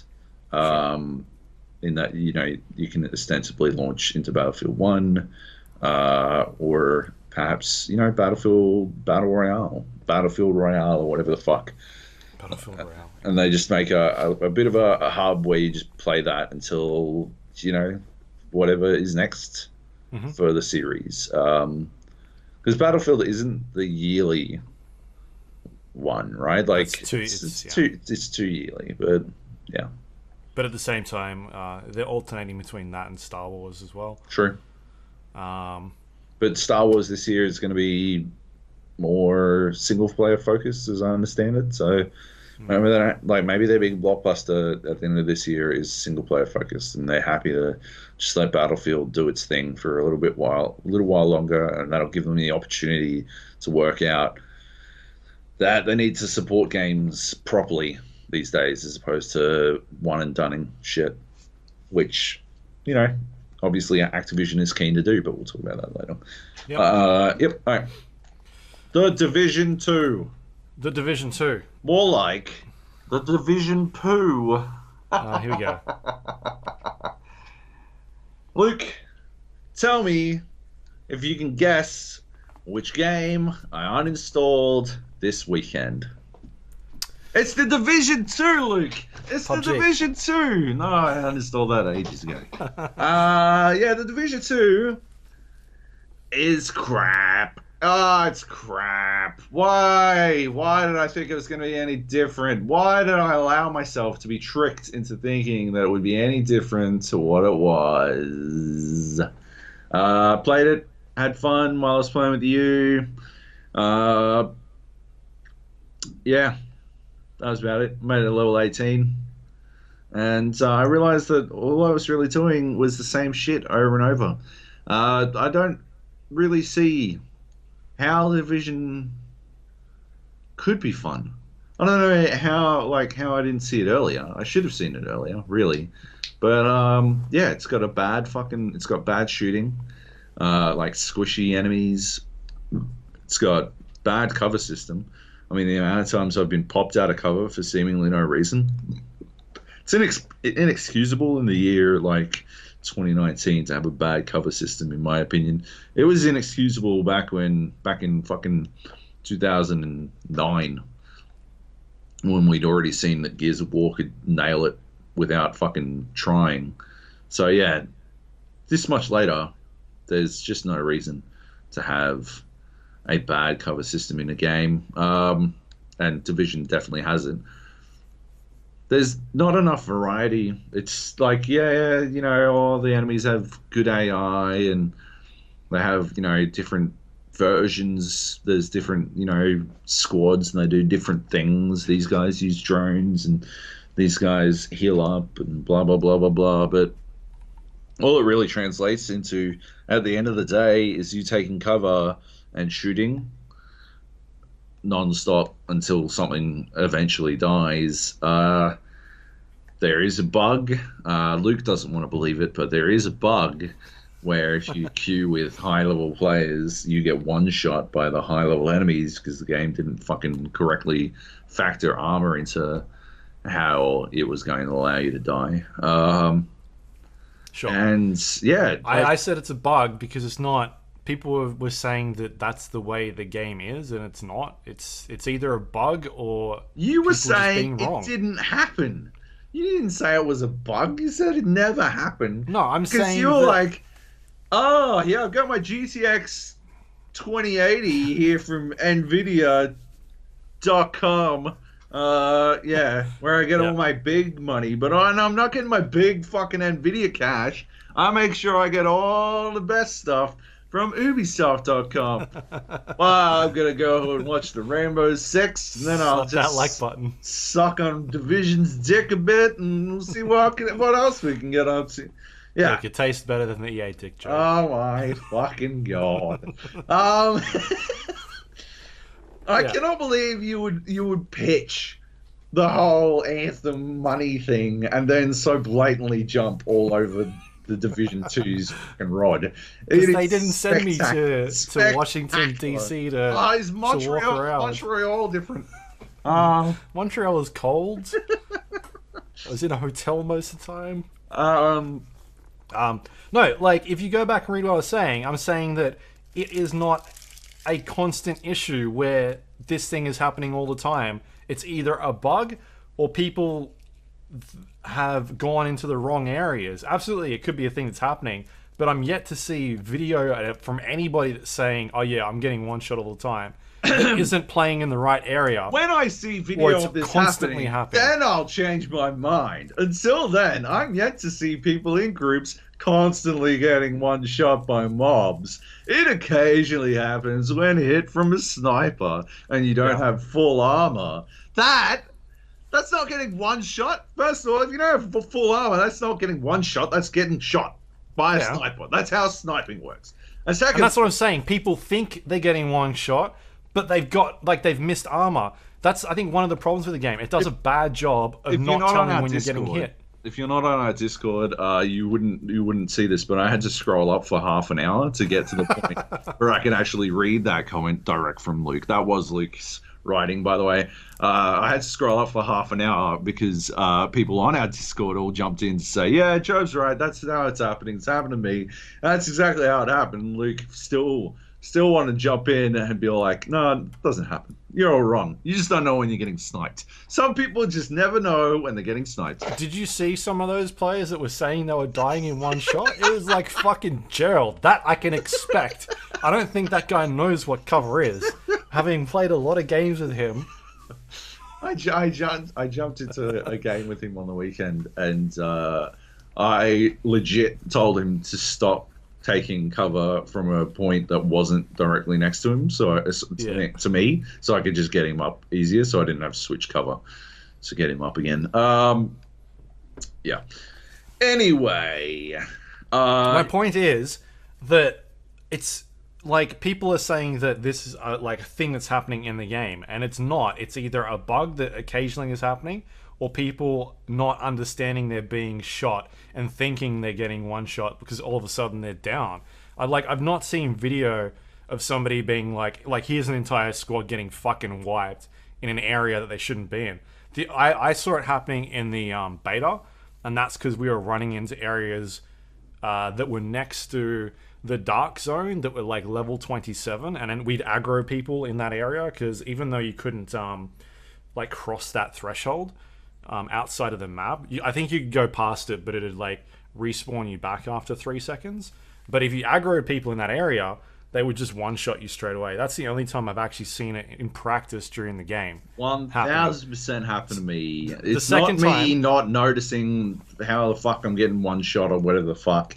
1000% happened to me many times. I was playing with Drew, who was level 27, like 10 levels above me, and it was happening quite a bit on the weekend. I don't have video proof, sadly. So it didn't happen. Because I don't record videos of utter boredom. I'm not saying it's not happening. I'm saying it's not, like, people seem to think that it's designed this way. Who like, said oh it yeah, was they designed fucked this it way? up. It's a bug. I've been saying It it's might a be bug a the whole bug time. that occasionally happens. It's not happening all the time.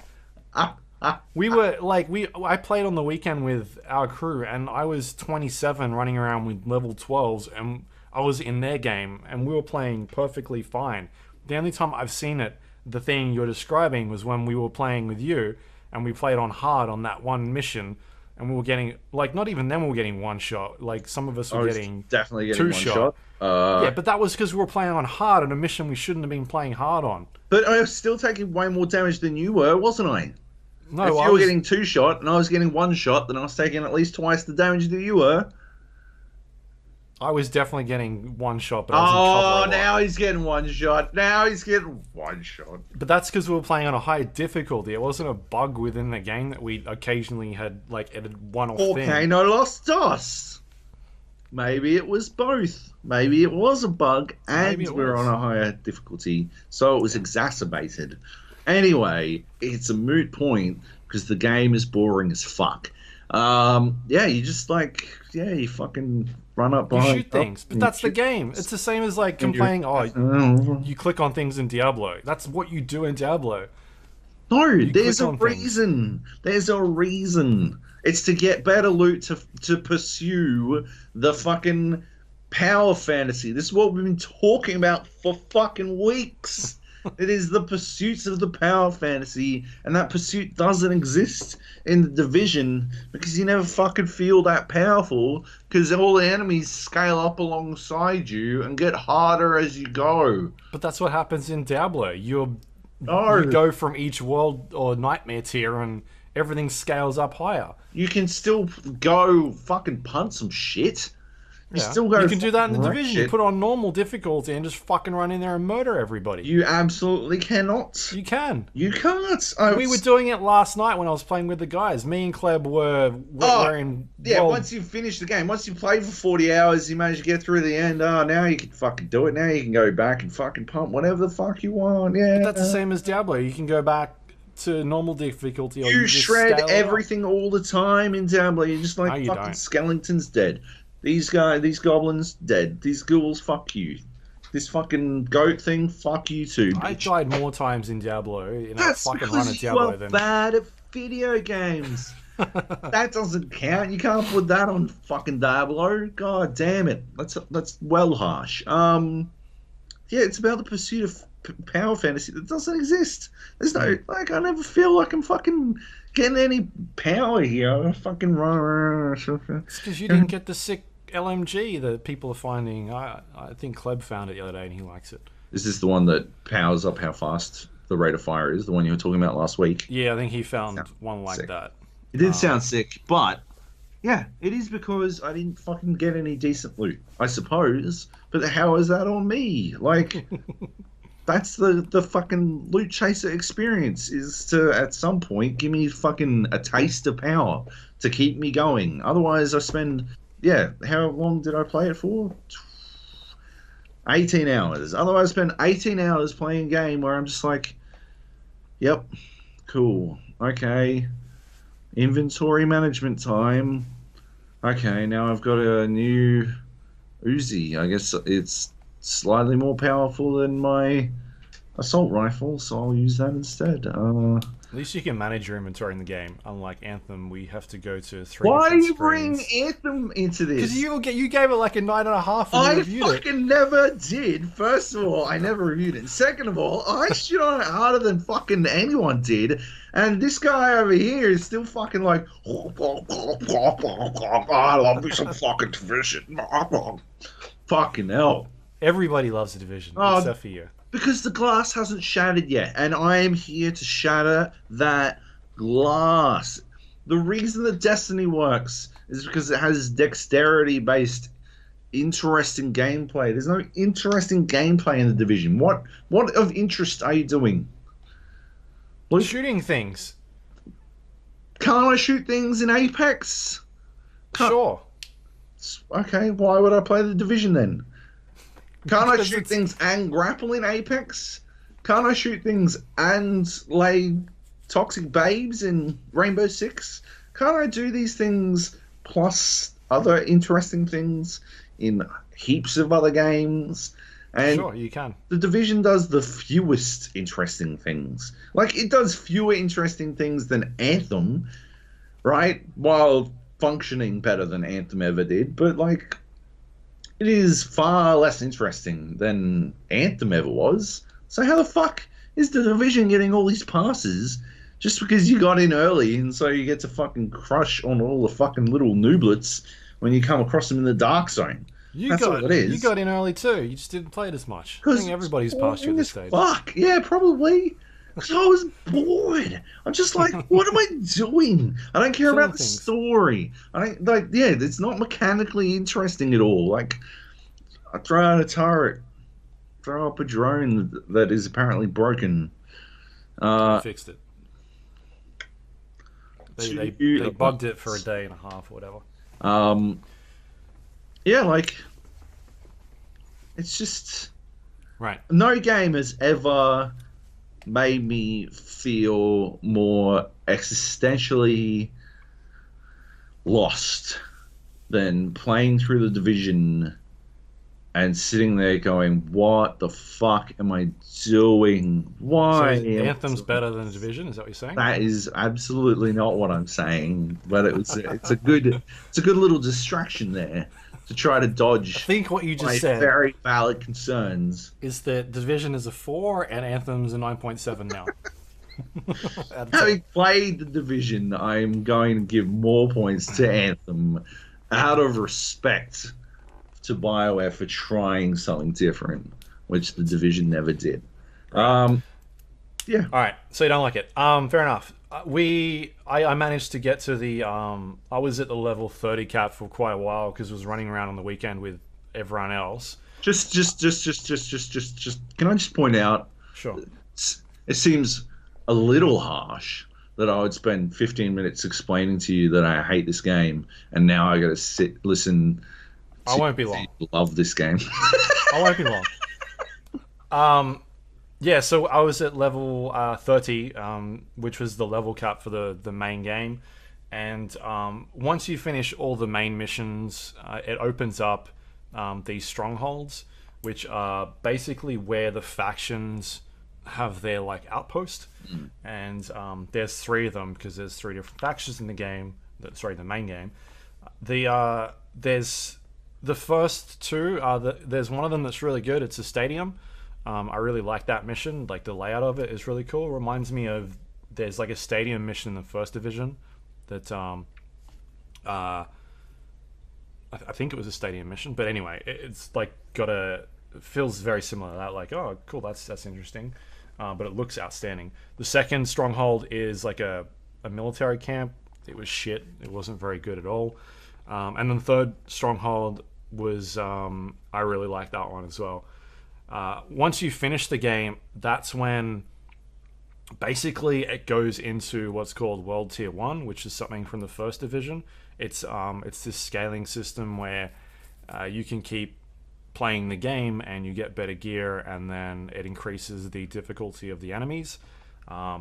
What also happened is the entire map gets invaded by a new faction called the Black Tusks. I talked about this in my preview, and pretty much the entire map goes back to them taking control. They take control of all your settlements again and outposts. Cool.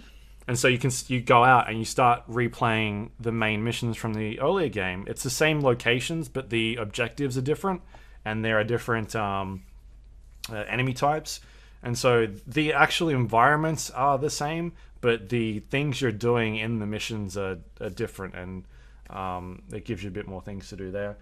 The loot gets given a gear score now, so you're no longer level 30. You're grabbing gear that's now like in the hundreds, and once you get to a certain gear score, then you can start doing the strongholds again.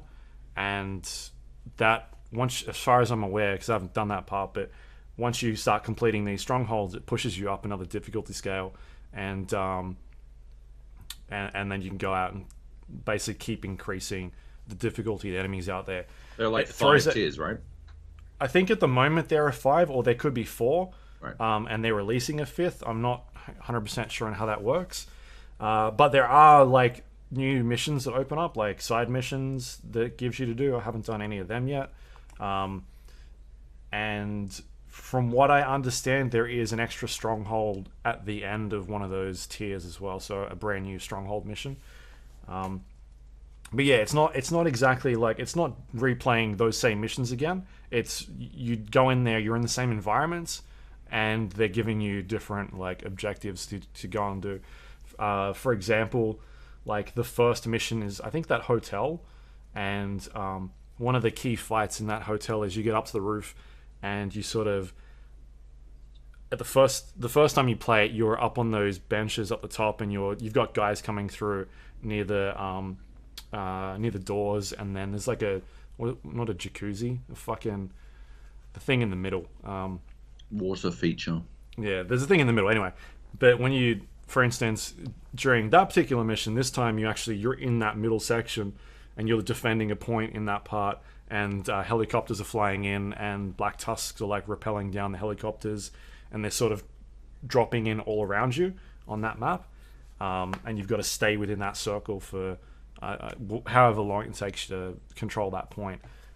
So that's, for instance, like one of the ways that mission changes up in particular.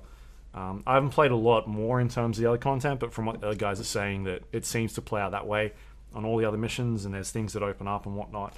I haven't checked out any more Dark Zone content. I don't know how that sort of changes in the other areas. I've only really seen the one at the moment, and I haven't played any multiplayer yet or any of the raids. I don't think the raids are up. I think they're coming soon, but I like what they've done with the end game. Like there's brand new content that you haven't played before, and there's sort of like, it's not like you finished it and it's harder difficulty now. It's like, no, we're going to change up the actual missions and how they work. Like they're actually trying something. Yeah, but like different. They're doing different missions, like all different missions in the same locations. But are they doing stuff that you haven't done before? Um, Have you I don't know, 'cause defended I've a only circle before? I've only played the one map, so I don't know. Right, but in the one that you had played. Well, the thing that was different with that one is that we were in the middle of a fight, and then fucking guys started rappelling from the top of the roof. Oh, okay, I hadn't seen that strategy come out. And they bring out the Johnny Five robots from Short Circuit, Of course. and then it's this thing of, all right, now how the fuck do we fight these things? Like, what's the strategy behind them? And we eventually figured out that you can shoot the tracks out on these Johnny Five robots, and it's got 2 tracks on the sides, like a tank, or like a Johnny Five robot from the film. And you shoot the tracks out, and I think it stops it from moving. And then all of a sudden, now it's like a stationary robot, and you can start flanking it and whatnot. But yeah, it's the thing of like, it's throwing new enemy types at you, and all right, well, where's the weak spot? What am I? But you didn't say new enemy types. You said they were rappelling out of fucking helicopters, which may as well be a fucking monster closet as far as I'm concerned. You know, there's the factions in the main game. There's 3 factions. They all behave differently. You know, you end up with different types of enemies, and you're trying to figure out what the weakness is or how to approach them. And this new faction is the Black Tusks, and they have, again, they're like a military-based faction who behave differently and have different body armor types and you know, different robots, these fucking Johnny Five robots. And yeah, and then it's the thing of, all right, how do we beat these? What do we do? What am I shooting at? We spent like a good half an hour trying to figure out how to fucking kill this robot. I mean, we were killing robots, but we were like, where is the weak point on this robot? Like, what am I supposed to shoot at? And so it was a thing of trying to sort out that, like, solve that problem. And then once we figured that out, it was like, all right, well, we know how to deal with these things now. For next time, we know exactly what to do to approach that. And that's kind of what's going to be interesting when the raid comes in. Like, are they going to throw in a new faction, and all of a sudden it's like, all right, now you've got to try and beat these guys, but each one's got their own like behavioral one? Or is it just going to be Black Tusks again? And like, what's the raid content going to be like? Anyway, I like the fact that there's stuff in the game so that when you finish it, when I spend 40 hours playing that game, or 30 hours, like, there's new content. It's not just the same shit on a harder difficulty. It's new missions or different types of missions, stuff that I haven't seen before, new enemy types, which is a good step in the right direction for a live service game. Yeah. But I don't think, I mean, we haven't seen done before, really, in games, and that's what, not from the get-go. No, and that's what like a lot of games are getting shit for now, because people are powering through these games in 3 days, and then they get into the end and being like, well, what now? I mean, they have spent 40 hours playing that game that people normally don't do, but they're like that's your fan base, right? They're the people that really like these types of games and want to keep playing it and see what more else there is to do. And when they get to the end, they're like, well, this is shit because there's nothing else to do. But I think it's done a good job of having a shitload of content to do. What I will say is I don't like the fact that once you hit level 30 on the main game, there's really not much else to do in terms of progression. I think that was my fault purely because I spent like 2 days over the weekend with lower tier players, so that when I hit that cap, I'd hit it too early, because I was running around like with people that were lower than me. So I was replaying missions I'd already played. I was capturing control points or doing, you know, all these side tasks. And then I got to the end of the game, and it's like, I'm not really progressing any further, because back in my game, I need to go and finish the strongholds, which aren't like, they're not unlocked for these guys, because that's the last part of it. and so I wasn't getting anything out of it other than money or gear to sort of break down for parts, because I'd played 15 hours past the point where I was supposed to finish the game already. So that was a bit disappointing. And the fact that once you've like, it's one of those things where I like going around and doing all the like collectible stuff and finishing like, oh, I'm gonna 100% this entire region, and then once you get to the end game, none of that shit really matters because it gets invaded by this new faction, and then they take control of all these points. Yeah, that'd feel sort of like a bit of a dick punch. Yeah, I mean, you can definitely fast travel around the area still, but it's not like all the things that you've taken control of have been taken over again. So yeah, like once you hit that cap, you don't need to focus on 100%ing everything. It's fine to just keep going. The leveling thing is that was one of my big problems, was that I was 10 levels above like a bunch of the people who were playing, and 10 levels below a bunch of others. So like I was 18,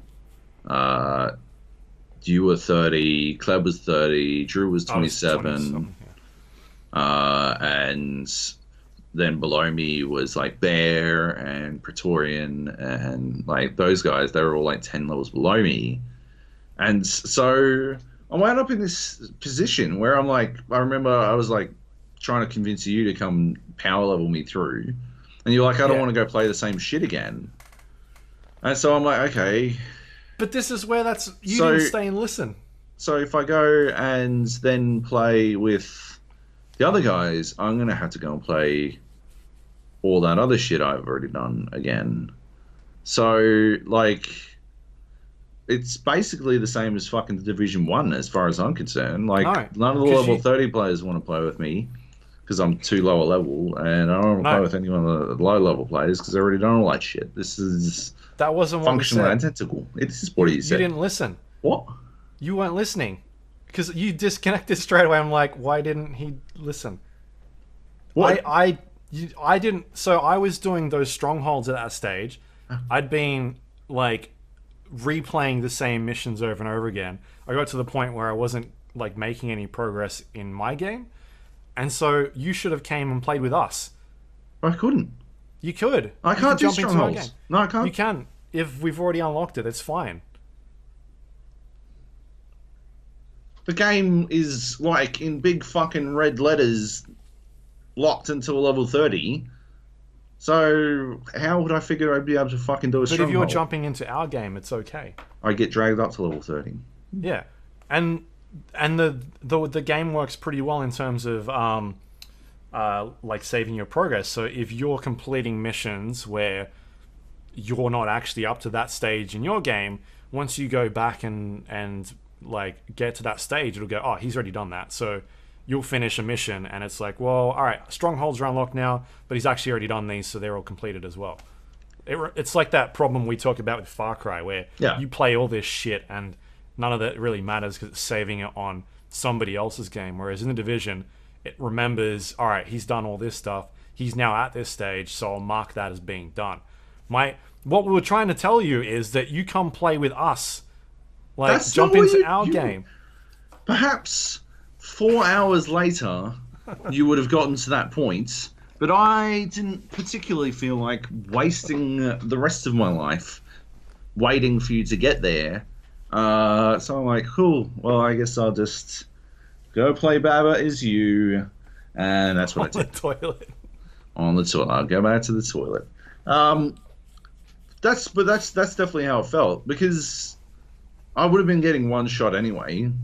Let's face it. You wouldn't have been getting one shot. Yeah, I would have. It exists. But like ignoring that, I would have been getting one shot. Like, yeah, it just felt like, yeah, okay, the level 30s have outpaced me. They're doing like world tier 1 shit now, and the level 10s, level 8s and 10s are doing stuff I've already done like a couple of times now, so I don't want to go do that. And then at that same time, I can't really fault the level 30s for not wanting to do the same shit that I'm doing. again and again because I don't want to do it with the fucking level 10. So fuck it. And then, like, I followed that fucking little train of thought all the way to its logical conclusion, where I'm like, well, what am I really doing in this game anyway? Hiding behind cover and shooting things. Yeah, fuck it. I'm done. I think I'm done with it. Yeah. No, but what the point I was trying to make was I didn't want to jump into your game and power level you. You should have jumped into our game to power level yourself. Well, I didn't know that I could do that because the game was pretty insistent that I couldn't do a fucking stronghold until I was level 30. Because Kleb and I had gotten to that point where we'd run people through it so many times that we were at the highest tier for each weapon, like level 30 for all of our gear, so we weren't getting any more gear to get us any higher. So once we get past that buffer, and when we did this, once we got to World Tier 1, we were then going back and helping the other guys, because now we were getting World Tier loot. But that's getting what I'm saying loot. is I don't fault you guys for not wanting to power level me. That's what I'm saying. It's because, like, I can't fault you for not wanting to do it. It just made me realize that I didn't really want to fucking persist on my own. Yeah. Really? Yeah. And then, yeah, like, we go back to, like, I go back to why did I want to play Destiny at all, right? Like, because obviously Destiny is just shooting shit, but it did have mechanically interesting things to, like, do in game. There were things that you were doing that were more cerebral than hiding behind cover and shooting. Like, there was a lot of hiding behind pillars and shooting. That was a great deal of Destiny, was hiding behind pillars and shooting. But like, there was, like, jumping puzzles and stuff like that. But, like, just fucking from a mechanics point of view, that cannot exist in the Division. So I'm just like, where does it go? Like, how does it keep you invested once you don't want to hide behind cover and shoot anymore? What does the game do from there? And I guess throwing extra enemies at you is an option, but it's really just a different way to hide behind cover and shoot, isn't it? Yeah. Right? Like, what is the appeal of the Division if it isn't any more mechanically interesting than... Like, would you play Gears of War for 300 hours? And people will definitely answer yes to that, right? Like, people have gone through and finished it on fucking insane and shit, right? Like, and that alone probably took 600 hours. Like, I think I finished Gears of War 2 on insane in one, like, in crazy fucking 70-hour... No, it wasn't insane. I think we did the second hardest and then we gave up on insane. But it still took, like, fucking forever, and it was like this massive, you know, it was a huge gaming session and it was a lot of fun. But at the end of the day, what I was interested in was playing with friends. It wasn't playing the game, right? That's my problem, is that the Division isn't inherently interesting. It is just a platform for hanging with people I find interesting. Yeah. And I want something that is inherently interesting, where I can hang with interesting people at the same time, which Apex does, Battlefield 5 does, other games do. I assume Borderlands 3, when it comes out, will not necessarily have anything more mechanically interesting than, you know, hiding behind pillars and shooting. But then again, like, mobility has always been a pretty big part of Borderlands, so there's a decent chance it will have something, at least something. And at the same time, it's got a really interesting story. I mean, the most intrigued, the closest I was to staying on board with the Division was, I think Drew was telling me you were down in some sewers finding some fucking freaky deaky shit. That sounds fucking awesome. Don't talk about that too much. But yeah, I spoke about this last week on the show. Like, there's stuff in the game that's not necessarily a mission, but it's like things that you can find. And anyway, I told the guys about this later on, and we spent like half an hour trying to figure out where this was, because I'd forgotten at this stage. We eventually found it, and we triggered this event, and we got shredded. Melted, right? Yeah. We got shredded because I was, I think, 30 at this stage, but everybody else was still lower. Yeah. And the thing that we were doing was a lot higher than me. Yeah. And he was doing stuff that I hadn't seen before in the game. But yeah, I was down in the sewers finding some shit. Like, there's cool Easter eggy things in there. Man, I don't want to say it, but there was things down there that I found that they're not gameplay wise, but it's like, oh, that's fucking interesting. Like, that's cool. Yeah.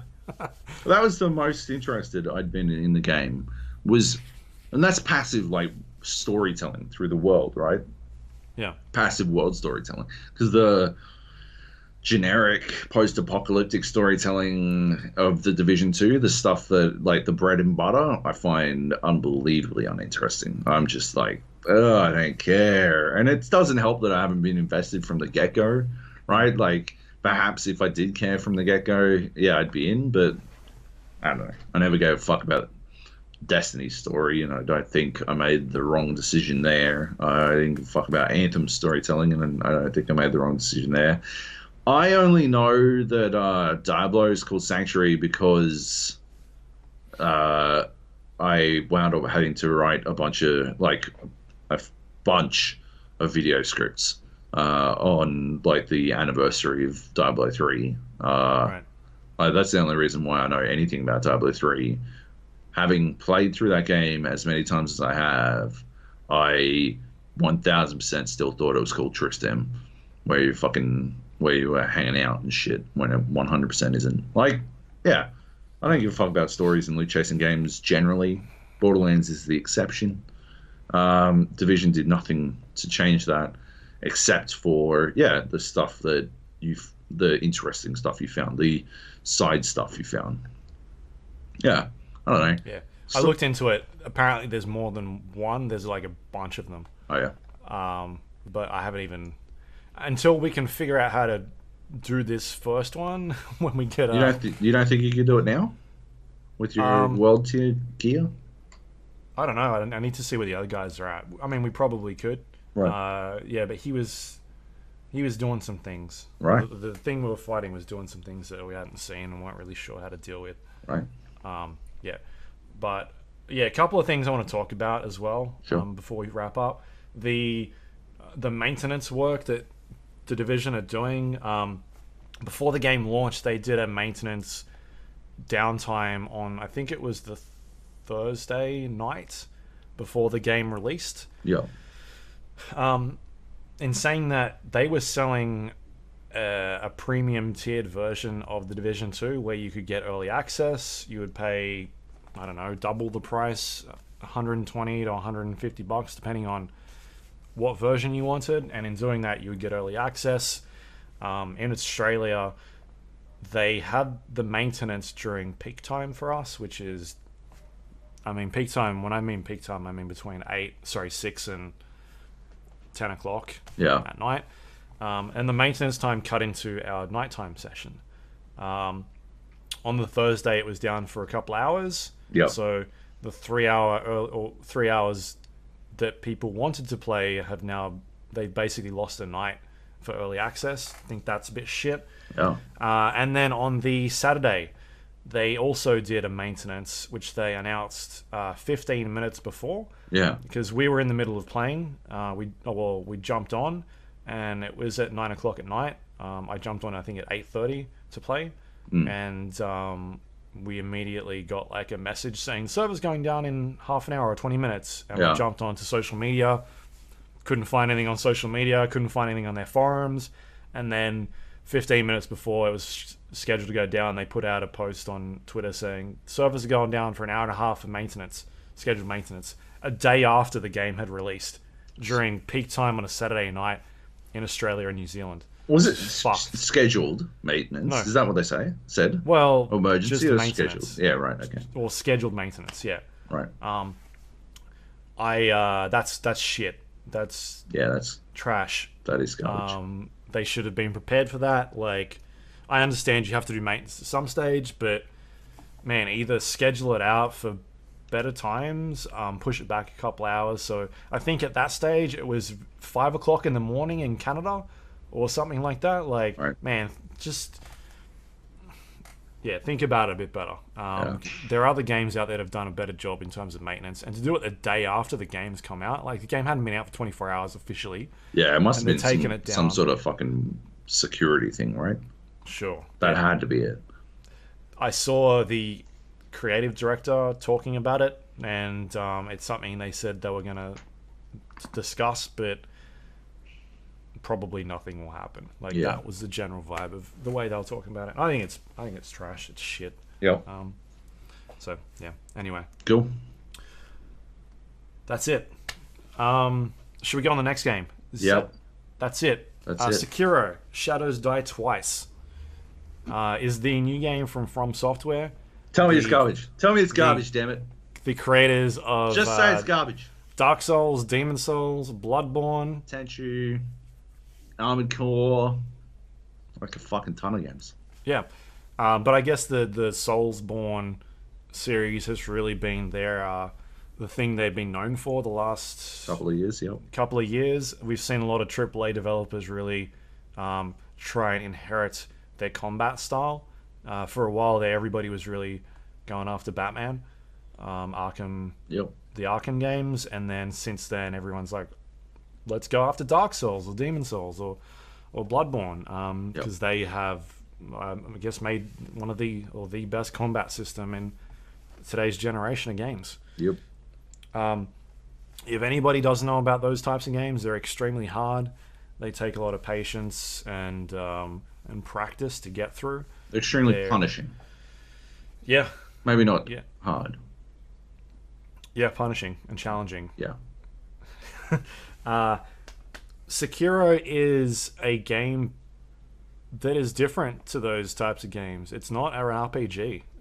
It's an action game, Right. and there's no leveling of points into vitality or damage or stamina. Like, you're not gaining levels and being like, all right, where do I put my points into? It's none of that. It's very, very basic in terms of those types of mechanics. So I wouldn't call it an RPG. I'd say it's a single player action game. Sure. You are playing an actual character Yep. who is a ninja Yep. that gets their arm cut off and is eventually rescued and wakes up to find their arm has been replaced with a prosthetic arm, and it has special abilities that you can attach to it. Right. And your goal is to, I Like guess, Bionic Commando. basically, yeah. I see. Your goal is basically to go and try and find out who has done this for you and work your way up the chain and go save the lord of this this city. And there's a bunch of weird, wacky shit happening. It's not. I mean, it's got this 16th century Japan style going for it, but it's not grounded in like history. Sure. It's got that style and look, but it's still your fantastical environments and weird characters that you come across. Everything generally looks pretty human. You're not really coming up against weird types of monsters or anything like that. It's still pretty grounded in terms of that sort of thing. You're not, for the most part, you're not fighting against like fucking skeletons the entire time. For the most part, they're, Japanese warriors or ninjas and whatnot.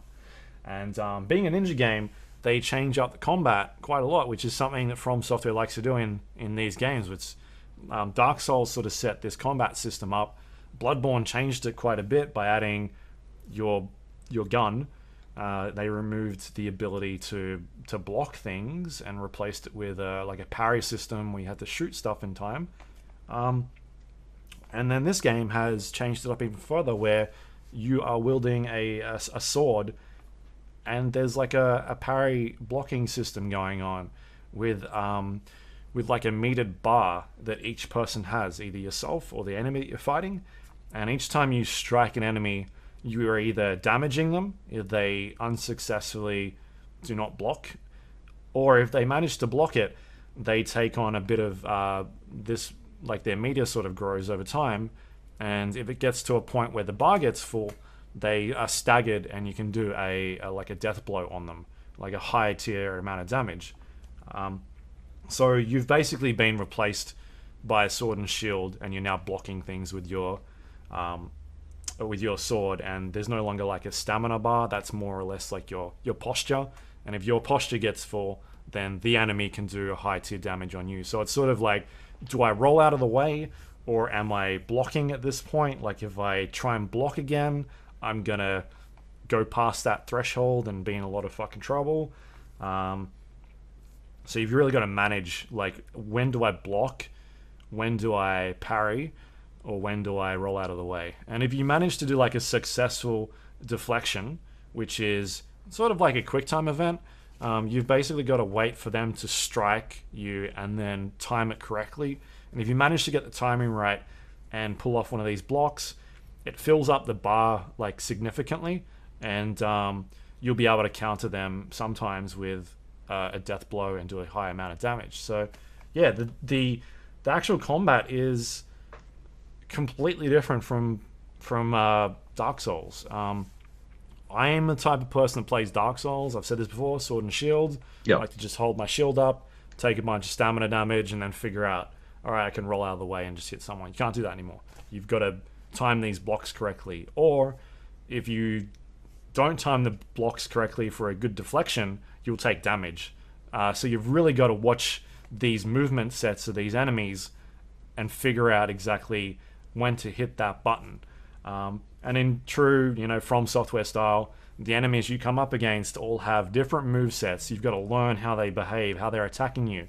Like what are their tells? Like what's their attack pattern like? Do they swing twice, stagger forward, look like they're not going to swing, and then all of a sudden, like, it's really quick swing at you, like unexpectedly. You've got to try and learn these things that they throw at you, and so that's like where a lot of the challenge in the game comes from. It's about learning all these characters that you face up against and trying to figure out how to approach them. Your character does not take a lot of damage at all. Probably 2 to 3 hits and you're pretty done. Right. On most cases, sometimes if you come up against a boss, it's 2 hits and you're finished.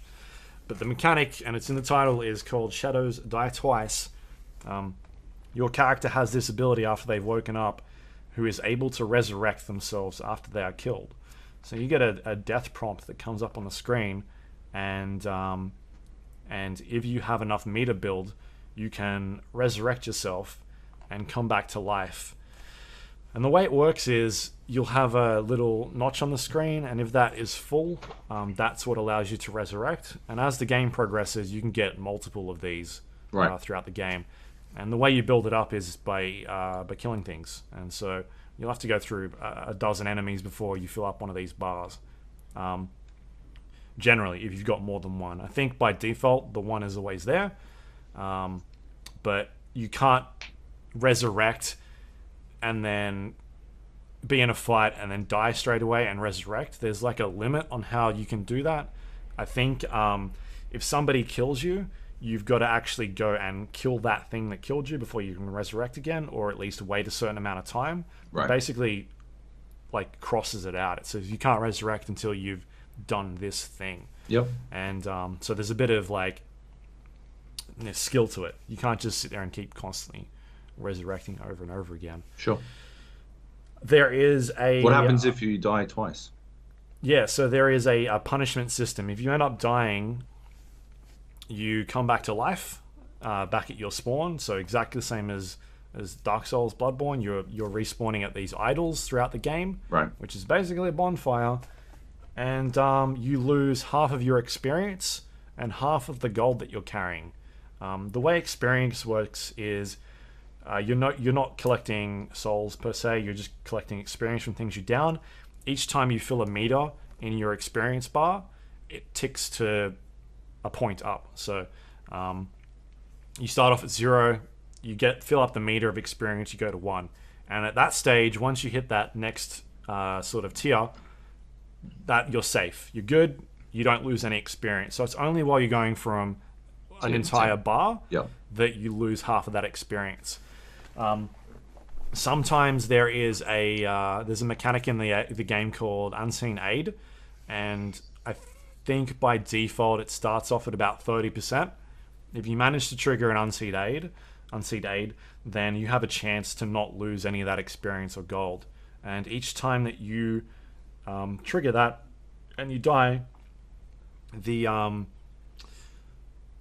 it's sort of a story point, but basically each time you resurrect, you're basically, and it's like it's hard to talk about, but Yeah, part of the story is don't talk any story stuff. there's a reason why each time you die and resurrect, things are happening in the world, and there's cool things that happen to characters that you see around you, and as things in the world start to change and happen, you lose some of that unseen aid.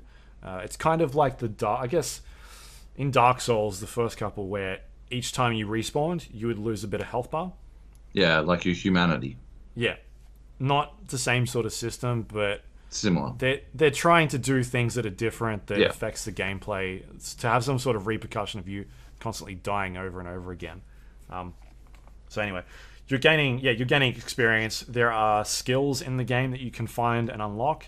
There's like a special move that you can do, and you can assign like through this skill tree in the game that special move to a button.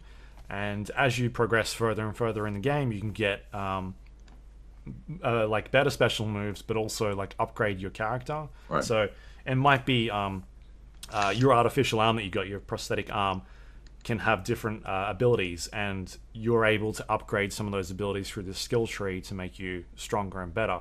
And that's kind of where the I guess the Dark Souls mechanic comes into it, rather than you putting points into vitality or stamina or damage and whatnot. You're putting them to your move sets, being able to do different moves within the game, or being able to power up some of these abilities, and that's how you become more powerful.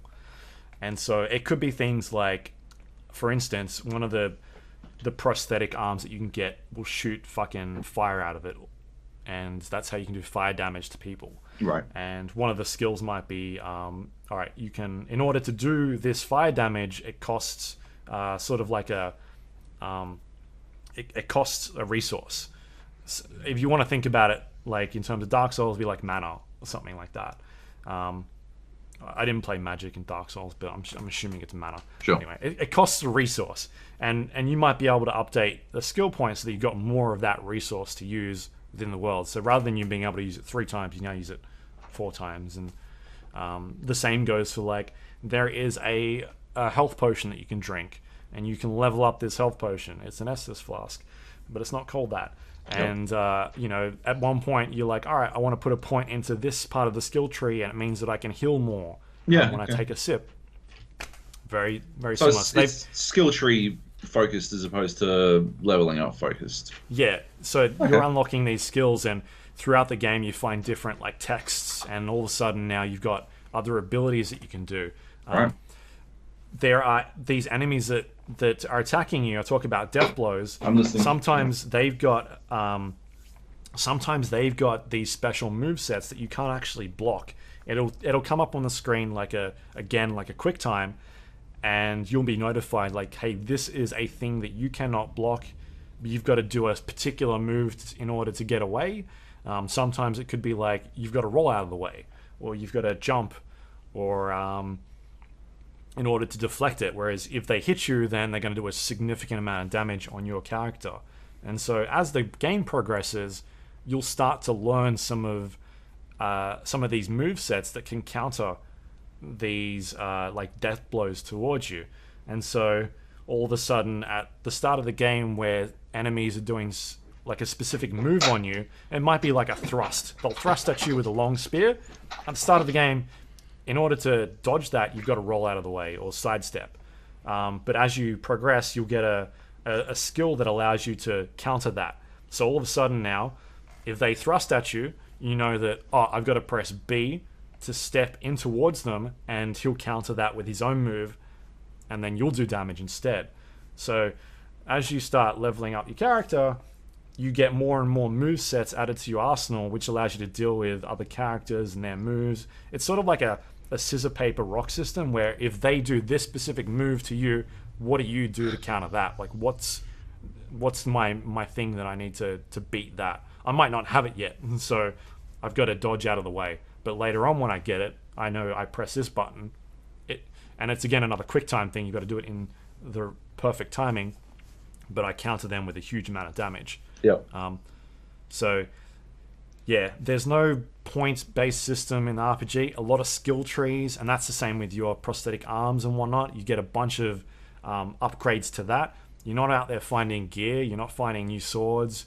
You're not finding new armor. You're not finding rings to make you stronger. You're finding these prosthetic arms that you can upgrade, and it allows you to do different skill sets, like the fire move that I told you about, and then on top of that, you can then upgrade. You can find like recipes to upgrade those specific devices, and it's not necessarily like, oh, it gets more powerful. It's like it makes that weapon behave a little bit differently. So it could be a little bit more powerful, but it's like, oh, well, this now does it this way, rather than like maybe my fire cannon now shoots out in a circle, as opposed to the thing like a radius in front of me, as an example. I haven't done that, but you know, there's like a modifier to the way that those prosthetics work, and throughout the world, which allows you to take on things a little easier. What else is there to talk about? Yeah, the world itself. So you're going in a much more open environment. Dark Souls and Bloodborne have always been these areas, these maze-like areas where there was a lot of shortcut systems in there. You'd come to a locked door, and it's like, you can't progress through this. It doesn't open until you open it from the other side. Yeah. And so you would find a bonfire. You'd work your way through a bunch of enemies, and then all of a sudden I found a back door. You open that up, and you're at your bonfire again. Yeah. This works a tiny bit differently because you're now using elevation. A lot more open areas. Your prosthetic arm has a grapple on it, and so you can grapple onto anchor points within the world, and lift yourself up onto ledges in order to approach different enemies. And the reason for that is there's a huge emphasis on stealth in the game. You're a ninja, hence you're supposed to be quiet. You're running around. You're not making a lot of noise. Yeah. You're perching yourself up on ledges. You're standing on top of people, jumping down, and doing an instant death blow onto them. And if you manage to do that, as far as I'm aware, you'll instantaneously take an entire life bar off somebody if they have not detected you, and you can get either jumping on them or hiding in bushes. Can you stealth fucking everyone? Yeah. Oh my! Even up bosses? until a point. Okay. No. Okay. I haven't got to that part yet. Okay. I haven't got to that part. But from what I've played, and I've played about, I got this code on, what day is it today? When I got this on Monday. I've played about 24 hours so far. You can pretty much stealth kill everything in the game. There is an indicator above people's heads when they are searching for you. It is yellow, so if they notice you, you'll see the bar building up on your screen. Once it gets full, it either goes yellow to mean they've noticed something and they're looking for you, or if it's red, they've found you. Yep. You can disengage combat if you use your grapple to jump up and get away. You can lose them, and then they'll go back to their whatever they were doing before, and you can try and go back into that engagement again. And can you grapple onto someone? Not yet. Maybe. I unlocked an ability where I can grapple to a point and trigger an attack. Generally, like, you just grapple to a point and you land, and then you can start attacking them. But this one, I can trigger an attack in midair, so when I get there, I hit them. So there's things like that kind of change up your moveset. Cool. Otherwise, they throw a ton of enemies at you. It is... You don't want me to use this word. It is hard. Like, it's fucking hard. It might be the hardest game they've made. I'm getting the shit kicked out of me very early on. And that could have been an issue with me not understanding how one of the systems works properly. Particularly this, like, resurrecting system. I don't think I was using it properly. Right. Because I just assumed... negative things would happen in terms of the story if I kept doing it, and so I wasn't using the resurrect at all. I was just killing myself. That's probably my fault. Or maybe it is the game's fault for not explaining it really. Like, it's a fucking FromSoftware game. You are constantly, like, thinking about your actions and, like, how is this going to fuck up this world? Like, am I supposed to help this person? Or... Right. Yeah. And so I was going about it that way, being like, if I keep doing this thing, shit's going to happen. Like, shit's going down. So I'm not going to resurrect. I'm just going to kill myself all the time. I think that's my fault. Right. So I've got a lot of deaths. Right. To give you an idea, I've got a marking system. I did this for Dark Souls 3. I think in Dark Souls 3, if I remember, I looked at my review, and I think I died 150 times during that playthrough. Yep. I'm up to 65 at the moment deaths on this current game. So maybe on point. I'm not too sure, but it's definitely harder because they're throwing a lot of enemies at you at once sometimes.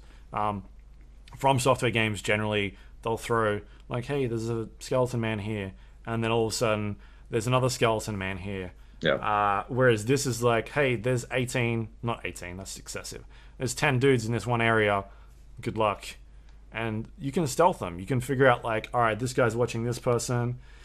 These two are patrolling this area. How do I solve this? It's a puzzle, right? Yeah. Or you can just jump in and just start murdering everybody. Yeah. And then you start murdering someone, this person sees you, they come running over, and you're in shit all of a sudden because you're trying to deflect 8 people that are throwing swords at you. So yeah, there's a lot going on. Because you can't take much damage, you're very fragile. If that does happen, you either get the fuck out of there or try and fight them.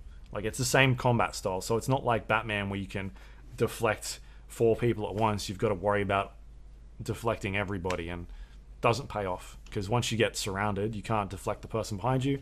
You got to be facing them, so it really doesn't work that way.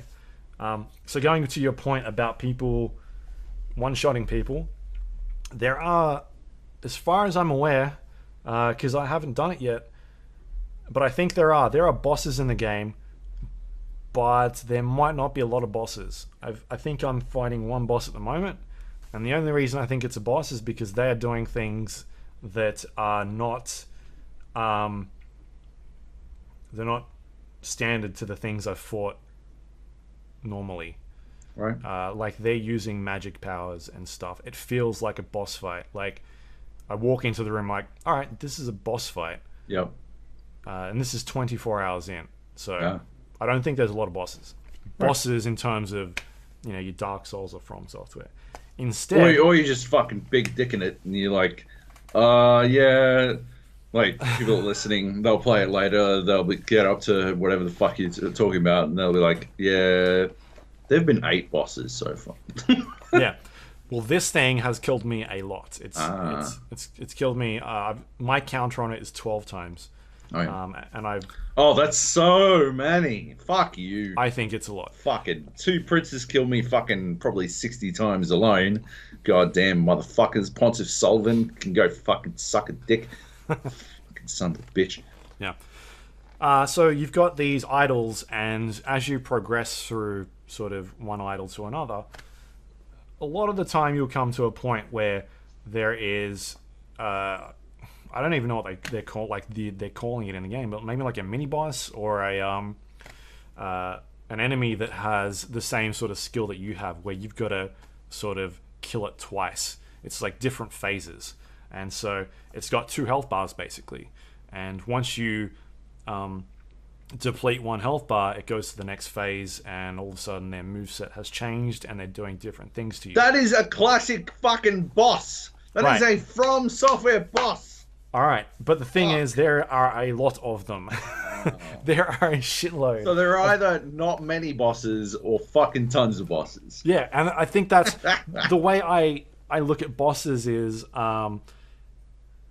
that they're like these huge characters in the other games that like do these ridiculously insane movesets, whereas in this game, everything feels like a fucking boss because you get to a point. And it's like, okay, here's one of these characters. To me, it feels like a phantom in Dark Souls, where like, oh, this thing is gonna just kick the shit out of me. I gotta figure out. It's like every fucking junction that you get to, there's one of these things standing there that you've got to figure out how it attacks you and what its weakness is and whatnot. So I like to call them like mini bosses. They're not like this huge thing where it sometimes it will lock you into an area and it's like you can't leave. Other times it's like they're patrolling a certain area of the environment and you can aggro them and be like, I am getting the shit kicked out of me. I'm gonna bail and see you later, dude. I'm off. And so you basically kill one health bar, their moveset changes, and they go again. And for the most part, they're samurais or they're ninjas. They're just they're just walking around, just doing their thing. You can tell when you look at them because it'll show you on the health bar that they're something that you're gonna have a bit of a struggle with. Right. Yeah, and so that's how that system kind of... So they're the ones that you can actually stealth kill them, and it'll remove an entire chunk of their bar. Yep. And then you got to worry about the next part of the bar. So they're still they are still challenging in a way. Yeah. So I'll talk about the very first one that you come across. All right. I'll try and not give away any pertinent details. Yeah, spoilers about how to beat them. Yep. But you get to a point in this at the start of the game where you run into two guys that are talking, and there's an eavesdropping system in there where if you get close enough to the indicator on the screen, you can listen to them, and they will generally give you either hints about things in the world or try and progress the story, try and like fill out the story a bit more and like the detail of the world.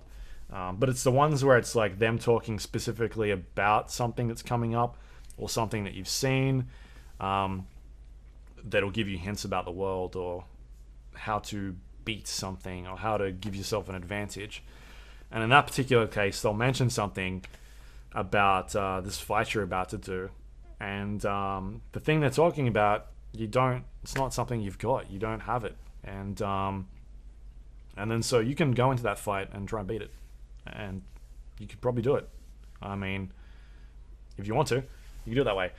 But then you could also sidestep and be like, all right, well, what are they talking about? And then dive down that hole and try and figure it out. And yeah, you can basically lead yourself down a path where you start backtracking, and it'll eventually get you to a point where you figure out, or you get the thing that they're talking about, and then you can come back to that fight and then use that to give yourself an advantage. And in order to get past that boss, you've actually got to... I'm pretty sure you have to beat it. I actually didn't try. But maybe you can just run past him. But anyway, right. It's doing this thing of like... Dark Souls and Bloodborne had a system in place that other people could help you play. Yep. I could leave messages in the world and be like, use poison. Beware of fatty. Beware of corner. Jump here, and you jump off, and it'll just kill you. Of course. Because Sekiro is a single-player game, there is no online component. Yep. None of that is there, and so I feel like the help that they're gone for is characters in the world, to try and give you hints and to try and give you an idea. And there's been multiple occasions where I've eavesdropped on a conversation and been like, oh, okay, that's interesting knowledge. That's something that I need to think about going forward for a specific type of fight. And in that case, like there have been multiple times where I've been like, I don't have this thing that they're talking about. How do I get that? Like, what do I need to do to find that? And then you start looking around and trying to figure out, what, like there's things that people have talked about. I'm like, I have no fucking clue what you're talking about. It's typical FromSoftware shit. Like, just it makes no sense. I feel like they've done a better job this time of explaining stories. Like they very much different types of storytelling. FromSoftware in the past, extremely vague or extremely like high level, detailed. Minimalist. Yeah, like you have to literally watch videos on YouTube to understand what the fuck is going on. Yep. This time, storytelling is a lot better. They are going, you're not getting three-word answers off of people to fill in gaps. Details. Yeah. Not better. necessarily. Hey, More speaking of information. storytelling, Dark Souls games, Bloodborne, they're horror games, in my opinion. Yeah. Sekiro a horror game or what? Um, yeah, there's aspects of it. Yeah. Yeah, definitely. They're going for that. It's extremely gory. Yeah. You stab someone and blood gushes out of them like a Quentin Tarantino film, or like one of those old school Japanese samurai films where there's Sick. just blood squirting everywhere. Fuck That is yeah. how everybody dies in the game. There are elements that you talked about, like I've walked into caves and I've heard shit and I've been like, I'm out. Like I'll see the indicator come on the screen that it's like a boss, and I'm like, nah, I'm good. I literally would back out because I'm nearly at like my point of getting to my next skill point, and I don't want to lose half of it. And because it's not like Dark Souls where you can come back and pick it up Yeah. and then back off. It's like, no, that if I die, that's half my experience is dead. Yep. And then if I go back in there and try and fight it again, I've now lost 75% of my experience because I've tried to fight this thing and I'm good. Something that I figured out yesterday, which I didn't realize until playing, which is a bit shit, but you can talk to vendors and they have purses on them, coin purses, and if you buy coin purses off them and you've got them in your inventory, once you die, the coin purses do not disappear, so your money doesn't disappear necessarily. I didn't realize this until 20 hours in, so there's a tip for you. Those are If you- those are like the soul vessels from the soul games. You Yeah. used to be able to like carry around a fuck ton of souls that were Right. items that weren't actual souls, so you couldn't risk losing them. You'd always use them to in an emergency. But yeah. So me being a dickhead, every time I come to one of these vendors and they're selling coin purses, I'm like, 110. Like, this dude's fucking ripping me off. I'm losing 10 gold because if I buy this purse and I use it, I'm only getting 100 back. I'm like, what the fuck would I buy any of this shit? What a dodgy Gold. motherfucker. It's gold. And then I was like, I reread it yesterday. I was like, oh, fuck, I'm supposed to be buying these so No. that I don't lose half of my gold all the time. It's for chicken shits. Yeah, because Just I'd be don't running die. around and people are like, hey, do you want this mask? It's only 5,000 gold. And I'm like, 5,000 fucking gold? I have to survive forever to make that type of money. Right. So yeah, I fucked that part up hard, but now I understand that mechanic. Nice. Yeah. So yeah, I think it's definitely there's horror elements. There are things you come across that are there's obviously supernatural things, but it's not like you're running around in this world fighting zombies and weird skeletons like a Dark Souls game. For Giant the most trees. part, the things that I'm fighting are human looking. There is stuff out there that is not, but it's a bit more grounded, I'd Yeah. say, than their other games. Cool. What else is there to talk about? Yeah, so like the game definitely opens up a bit more towards. I don't know. I don't know where I'm at. I don't know if I'm halfway or if I'm a quarter way through. But there's a point where the game sort of branches off into two sections, and then you can sort of play them side by side, like the areas. Yeah. And eventually you get to a point where things open up even more. I'm now at a spot where I've got like 3 or 4 different areas, and I don't really know where I should be going. I guess that's the thing of like of playing these games early, is that I don't really know where I'm supposed to be going. Oh, I love that shit though. Right? It's like I run into an area and I get two-shot by something, Yeah. but I'm getting two-shot anyway everywhere else. Yeah. And or I get to a spot and there's one of these bosses, and I'm like, I can't fight this fucking thing. Like, I'm getting smashed, and so I'm sort of running around, getting to a point and being like, all right, I've got a bunch of skills now, skill points to use. What do I level up? And then maybe go back to that fight later on and see how I go. See how I go about like engaging that specific boss now. Like, am I going to do a lot better? So I don't know like where I am in the game. I don't know how far I am into it. Am I halfway? Am I 80% of the way through? No idea. But it definitely opens up at a point, and things start to go off in different directions. And I guess it's just like figuring out where you're supposed to go. I mean, we've talked about this in the past. we played like Dark Souls, I think it was 2, and had the ability to look at guides because I think at that stage it had been out in Japan for maybe a month, and so the Japanese community had really figured out a lot of that stuff. And so if you did get stuck, you could be like, oh, well, what do I do now? Okay, I go here, and this is the path I was supposed to take. Whereas when we played Dark Souls 3, we got that 3 weeks early, Yep. and we had to figure it out for ourselves. Are you in like a Facebook group with other people who've got it? No, I'm literally playing this alone at the moment. You should at least find one other person who's playing it or something. Yeah. Because fuck, man, yeah. It's at the very least you can bounce off ideas or something. Yeah. You guys having a lot of trouble? Like, because I remember for Bloodborne, it was like me and sorry, I think it was Mark Serrels, and there was one other person in the fucking in our group. And yeah, we were like, it was like, are you getting fucking putted by this giant dog? And I'm like, yeah, man, this dog is fucking me to death.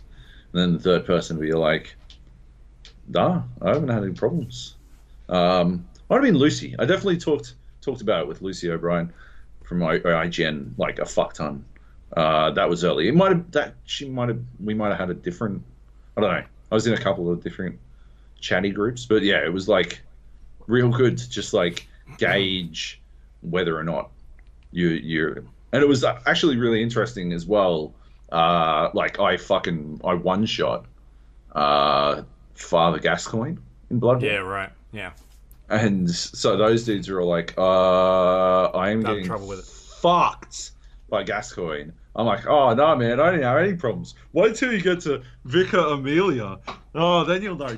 Then you'll know challenge, because I'm like fucking up to attempt number 40 on Vicar Amelia at this point. And then they roll up to Vicar Amelia and they're like, oh yeah, she was super easy. I'm like, the fuck are you talking about? How do you beat her? I don't understand. But at the same time, I didn't want them to tell me how to beat her. It's mostly just really helpful to know that she can be beaten. That sort of stuff. Like, yeah, and yeah, you get a sense of your progress as well, like how you're actually moving through the world, the game world, and stuff like that, which is always helpful. Yeah. Hunt out some other people who've got the game. Obviously, I don't, because why would you give Jobo a copy of the game? I don't know. Doesn't really scan. It's me. I only wrote a review of Dark Souls 3 that got emails from the devs saying it was their favorite review. Don't worry about it though. Don't worry about it. Wouldn't want him reviewing the game because he said bad things about the bad Call of Duty. But did you give it a 10? What, Dark Souls 3? Yeah. Yeah, I think so. Oh. If I didn't, it would have been because Steve didn't believe in 10s at the time, and I was still halfway through trying to convince him that that's an idiotic stance. No, I to think take. you did. I think we both gave it a 10. Yeah, I definitely gave it a 10. Yeah. Yeah, that's the other thing we'll mention is that there was a news story going around a couple weeks back, 2 weeks back, that they weren't sending review code out for Sekiro. I would like to believe that was true, and then they changed their minds. Right. I don't know. Maybe it wasn't, but we were told. I won't go into details, but we were told we were getting code. So, and I've had it for a couple of days before release. Yep. I don't think it's adequate time for me to finish it at all. I think Dark Souls, we had that 3 weeks. It took me, I think I played through 50 hours before I got to the end. Yeah. Sounds about right for me. Yeah. Between 40 and 50 hours. And that was like a proper completionist playthrough.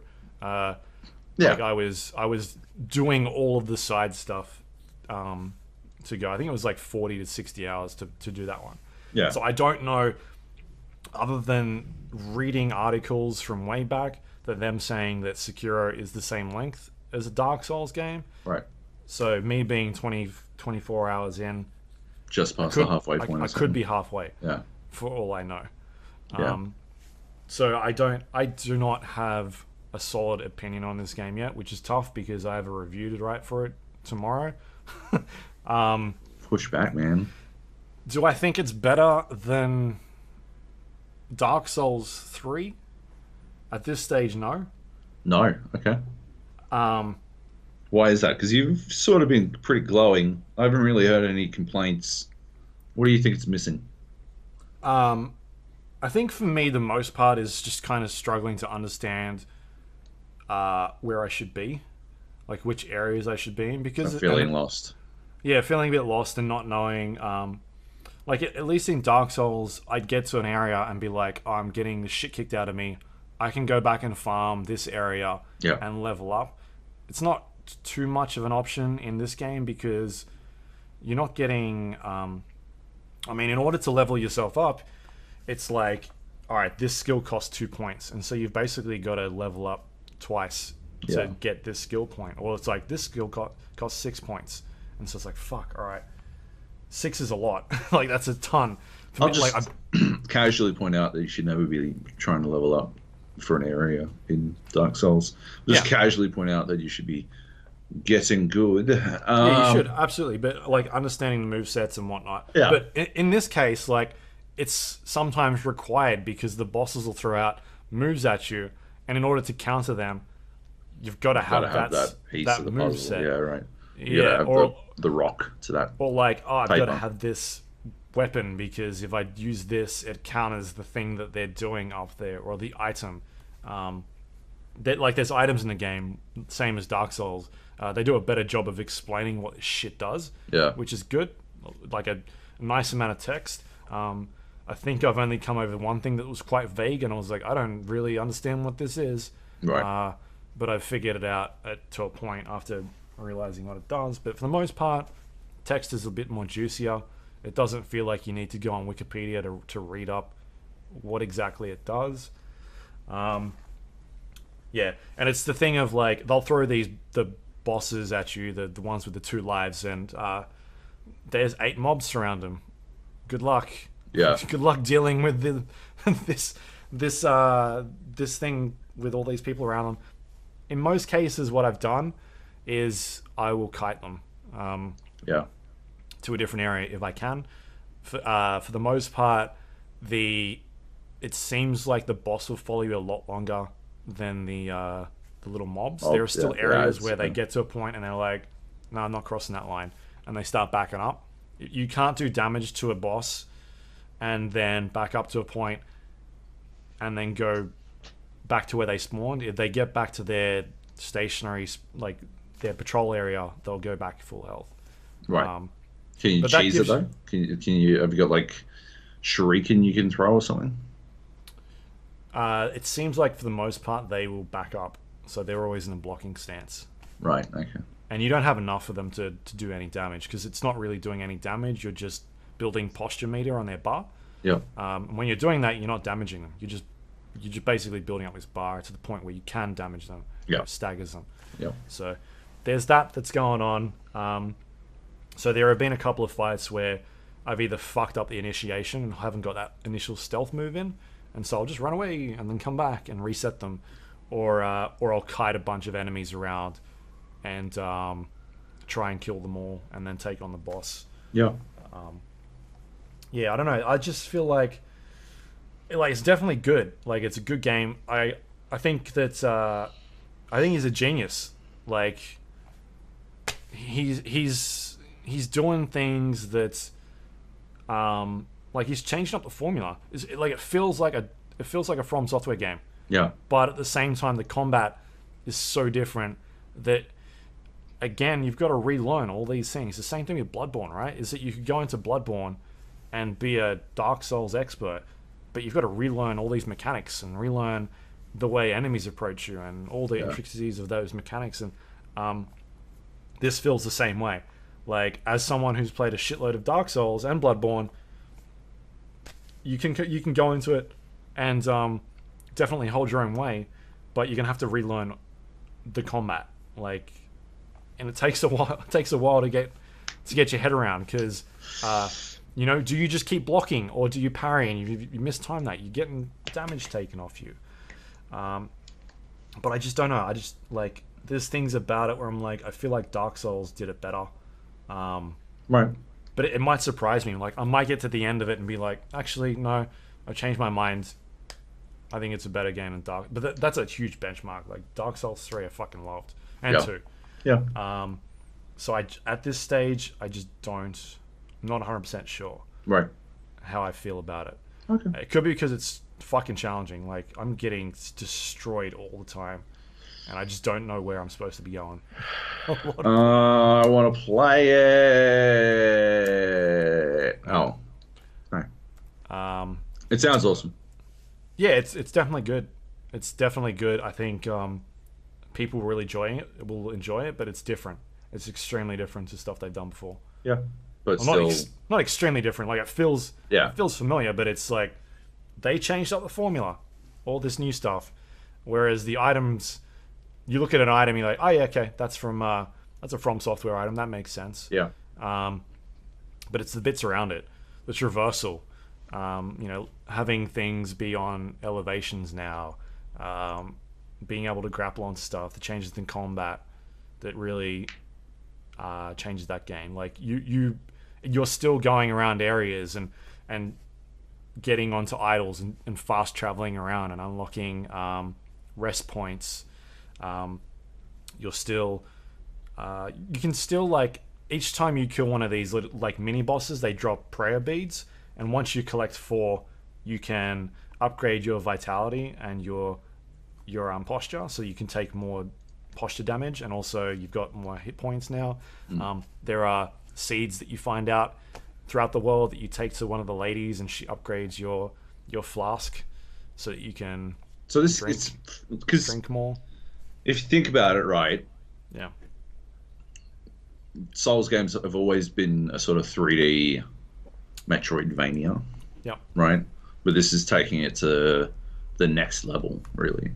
It's taking the Metroidvania concept to its nth degree. It's going all the way fucking Castlevania with it. Castlevania? No, all the way Metroid with it. Like, it's going very, very deep into that system where it's trying to get you to just focus on the slow build, that one character, not the RPG stuff, like, but returning to certain places, exploring, etc., etc. It sounds fucking amazing. I can't wait. Yeah. It's Stop good. talking I'm about just in that mindset at the moment where I don't know where it sits on my scale, and that could be because I haven't played enough. Like, I don't know how ridiculous it gets. Yeah. But yeah, it's definitely challenging. Like, having to learn the moves. Like, pretty much every like area will have one or two of these bosses, and you're like, fuck. As soon as I see them come up on the screen, and I haven't killed the one that I found like four fucking areas ago, I'm like, oh shit, all right, here we go. And sometimes it's one of those things where you just need a break. You come back, Yeah. and you beat it in 2 goes, Yep. and That happened all of a sudden with something clicks. the Dragon Rider in Dark Souls 3. Yeah, Fucking, I must have just slammed my face against that wall so many times, and then I just like came back and started up the next morning and walked in and beat him that first fucking try. I'm like, you are fucking kidding. yeah, Oh man, it's always good though. Like it's success. It's just like, why didn't I do this yesterday? Why? Like yeah. I don't think I actually did anything different. I just fucking did it correctly this time. I just stopped fucking up. Obviously, you do it. You do shit different, but yeah. Yeah. All right. Stop the art talking about style's it. great. The Stop art talking style's about great. it. Stop It's talking about it. the only criticism God I have damn it. is the Bloodborne. You remember Bloodborne? How it had that same sort of look about it, like this gothic. Yeah. Seems like shit looked all the same. I was kind of worried at the start of Sekiro that everything was going to look the same, and it does feel that way quite early on. But then they eventually start changing up some of the environments in there, which is good. So Cool. I mean, it gets there in the end. We'll keep talking about this next week. Yep. For sure. Probably the next 2 weeks, I would say. I would at say, least. because there's a lot we won't be able to talk about next week anyway, because it's so easy to spoil shit with one of these kinds of games. So Yeah. we'll still have to tap dance around a bunch of stuff next week. Yeah, hopefully I haven't spoiled I don't think you anything have. about I don't think it. you have.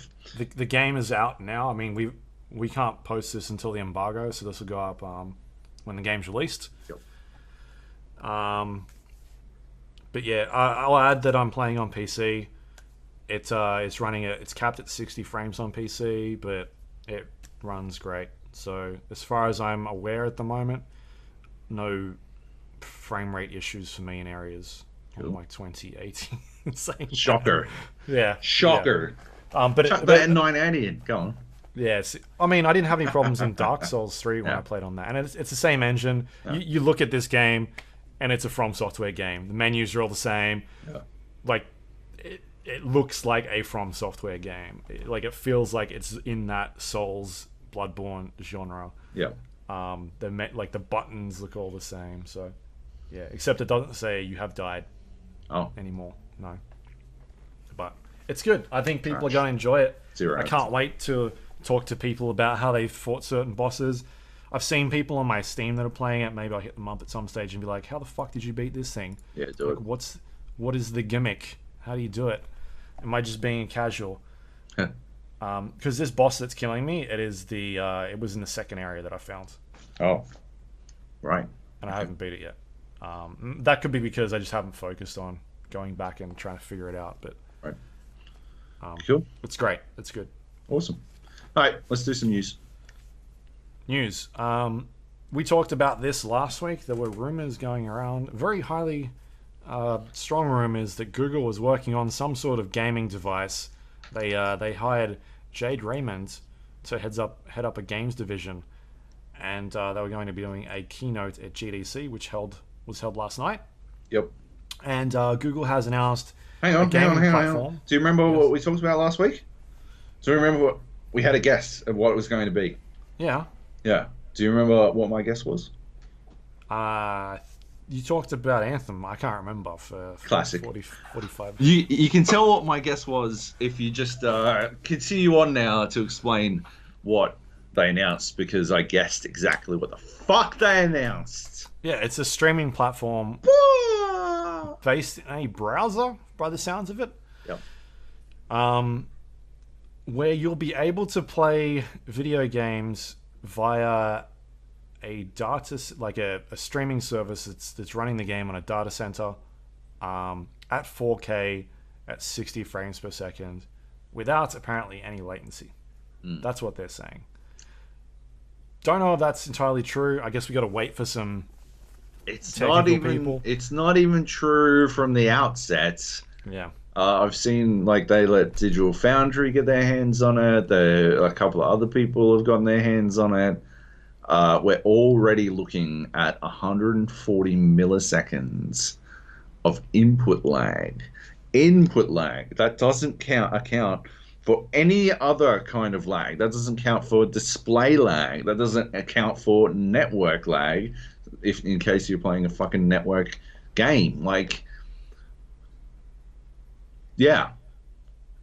140 milliseconds of input lag straight off the fucking bat is that is an unplayable ping from Rainbow Six Siege. Immediately. I know this because back when they had that bug at the start of Burnt Horizon, we were getting 140 ping on the Southeast Asian servers that was chucking us on, and it was annoying as fuck. Right. Yeah. Straight off the bat, it's looking at a bunch of input lag. The good thing about input lag is, provided it is consistent, you can attune yourself to it. So as long as it's not fluctuating a bunch, you can actually get used to it. But it will still feel bad initially. I don't know how. Was that Doom out on stage? I don't know how a game like Doom would fucking. It's fast, yeah. Assassin's Creed. Right? Assassin's Creed, I think, is one you can sort of set your own pace at. You can play it fast, but you can play it a bit slower, so that works. But Doom, you're supposed to be ripping and tearing, you're supposed to be moving forward, especially Doom Eternal is one where you're supposed to be, you're charging fucking ahead. So it's a bit of a weird one, in my opinion. Not that any of it matters. Australia isn't in one of the launch territories for it, so surprising. It won't be coming here. I have seen numbers 15 megabytes. Yep. Which one's little b? I can't remember. Capital M. Is the worst case scenario, which is significantly higher than many people have in Australia. Yeah, is that not the average? Hey, Is yeah, that not like the it might be the average standard? adjusted like for what high bandwidth bastards like me because I'm on like what effective 98s, 40 up, right? Most people don't get that. Most people don't get anywhere close to that, and 15 is their worst case scenario. Yeah, so most people aren't going to be able to play it here, so that's cool. Not that it matters anyway. I'm not that interested in it, to be honest. I don't.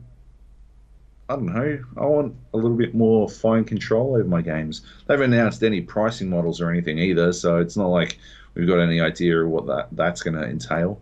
Yeah. Um, I think if they come out and they're like, we were talking about this last week. If they come out and they're like, it's $15 a month, like they compete with your Netflix yeah, or even your Game Pass that's on the Xbox and whatnot, then yeah, that's obviously appealing to probably a lot of people that yeah, aren't going to give a shit about latency. yeah, yeah, If you're not playing like a multiplayer game or something like that. yeah. It's just going to be fucked for multiplayer games, and I think most people want to be able to play Fortnite. They want to be able to play fucking PUBG. They want to be able to play Apex or Rainbow or Counter Strike or Dota or League of Legends. The large majority of video games being played are multiplayer, which is why I don't see how this is necessarily going to make the dent that some people think it is. Right. I mean, the thing that could change this up is if they start looking at things that are highly graphically intensive and start competing with the consoles and being like, all right, you can like this looks better than a console. Yep. You don't need any attached hardware because it's running from our data center. It looks amazing. I mean, that could be appealing for some people. Then it entirely comes down to exclusives, right? Right. Because And why? so, Like, if you weren't a giant fucking gaming dork like you or I, right, and you didn't have an Xbox and a PlayStation and a Switch and a fucking $1,400 graphics card in your PC, like, what would you? You'd have to pick one, right? What would you pick? I'd probably pick PlayStation. Probably, that's where I'd be right now. If I only had one, I'd probably be on PlayStation for God of War and Spider-Man, and I'd probably be playing Fortnite, to be honest. mhm. Well, Apex at the moment, but yeah, if I can only pick one, I'd probably pick PlayStation. But I could see why you might probably pick Switch, or you might probably pick PC, depending on how you were so inclined. But it would be because of the exclusives. It would be because of Mario, or it would be because of whatever, like a billion fucking PC exclusives. Actually, I'd probably be on PC if I was on anything. I don't know why I said PlayStation. I'd be wishing I could play God of War, but I'd probably be like, oh yeah, I'm good with my PC. Yeah, if they don't come out with any exclusives, then I don't see why you'd get that. I don't see why you'd get it. And at the same time, I don't think they can do exclusives. At Uh, this stage. yeah, it's way too early, right? And I don't think they can do exclusives that would really leverage the hardware. Right. You know, Unless it's indie stuff or yeah, sort yeah, of like what Fortnite, sorry, not Fortnite, Epic has done with some of their stuff. I mean, they've obviously gone after some big AAA games, but yeah, that's just like exclusive deals for a year and whatnot. yeah. Timed exclusives. Yeah, and they don't count for shit. All right. Anyway, what's next? Bethesda. Just Oh, sorry. just Go. quickly, Yeah. the controller. Oh yeah. What'd you think of that? I only saw a quick. Looks like a generic controller. I didn't think it was terribly special, terribly bad. I don't know. Yeah, looked fine. I don't know. Right. Looked like a first gen PlayStation controller to me. Okay, fair enough. Oh. Yeah. All right. Next up, Bethesda is going to be at E3. Yep. They're doing a another conference. They talked about Doom Eternal. Yep. They're going to show some Doom Eternal stuff and other things as well. Looks like Starfield. The little teaser that they've put out, like, hey, come to our stream and watch Bethesda and whatnot. It is a bunch of characters from the Bethesda lineup standing on top of a hill, a grassy hill, with the BE3 above them in stars. So if you put those together, it's stars with a field. So it's Starfield. You see what they went for, Joab? Oh, now I get it. Yeah. Did you see what they did there? Now I get it. Yeah. I mean, this is going to be this is going to be interesting because they're coming off the back of Fallout 76 and that not being incredibly favorable among the that community who likes those types of games, and getting Todd Howard out there again, Yeah. to spruik their next game. Yeah. I don't know if the excitement is going to be as high as what they wanted. No, I don't think. Yeah, I think they're going to change how they look at the old hype machine, right? Because I don't think they necessarily get away with it anymore. You know, get away with it is probably a little bit harsh. It's not quite what I meant. I don't know that they get away with just hype. You know, I think they need substance now. They don't get away with just fucking some memes about arrows in the knee and shit. They got to go for actual fucking substance, because people aren't just going to believe that it'll be great anymore. Fallout 76 poisoned that well. Yep. Yeah. How much time are they going to spend on talking about the engine? Do you think they need to spend time talking about it? Yeah. Yeah, they absolutely do. I hadn't even thought about it, but 100%. Like, they have to. It has to be a huge focus to convince people that it is capable, that it's not Gamebryo version, I don't know, fucking 8,000 or whatever the fuck. They're not going milking that same fucking dry cow. Yeah. No, that's a really good point. Yeah. Right, yeah. Anyway, I'm looking forward to seeing more of whatever Starfield is, but also Doom. Yeah, I think Doom looks sick. I've talked about it before. And obviously they're going to spend time on Fallout 76, talk about, I guess, what they're doing with that one, how they're planning on saving it. Do you think there's going to be any other surprises? I don't know. I don't think so. Could there be? I mean, I guess I'll be surprised if there is. So, in that sense, yes. Yeah. I don't know. Yeah, I can't think. I think they will try to give us the. I think they'll try to go the No Man's Sky 2.0 relaunch of Fallout 76. I think that'll be their big fucking play, their biggest play, because I think they need that to succeed, or at least be better than it is now.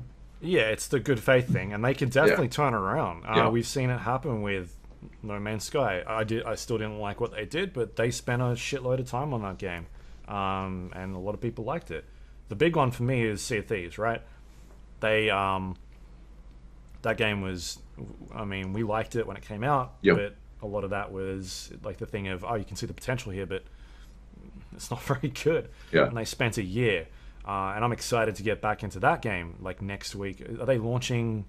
I think it's their 1 year anniversary very soon. Yeah, it would be. There might even be a trailer in the next, probably by the time you listen to this. So we might know what's going on now. I'm so keen to get back in that. I still love that game from what we've played recently. I haven't seen a bunch of the new content in like that game still. They added some new voyages and things you got to do those voyages, and because we've been so busy with everything else, I just haven't had a chance to check any of that out. So yeah, it's entirely possible that they spend a bunch of time trying to fix that game, or they could just be like, well, fuck it, we've got Starfield coming out and we've got the next Elder Scrolls game, so we'll just cut our losses and go to that. But at the same time, I'm like, I don't think they can. they need to fix it or do something to it Yeah. to get like the goodwill back from their fans. Yeah. I agree. Yeah. Anyway. Next up, Modern Warfare 4 will not have a battle royale or specialists. Yeah, so I guess we were hinting at this earlier, but yeah, they've come out and said that it will not have these two things that have sort of become, I don't know, critical by parts of the series, specialists in particular, but like Battle Royale is why a lot of people bought Blackout. I don't think there's any fucking question about that.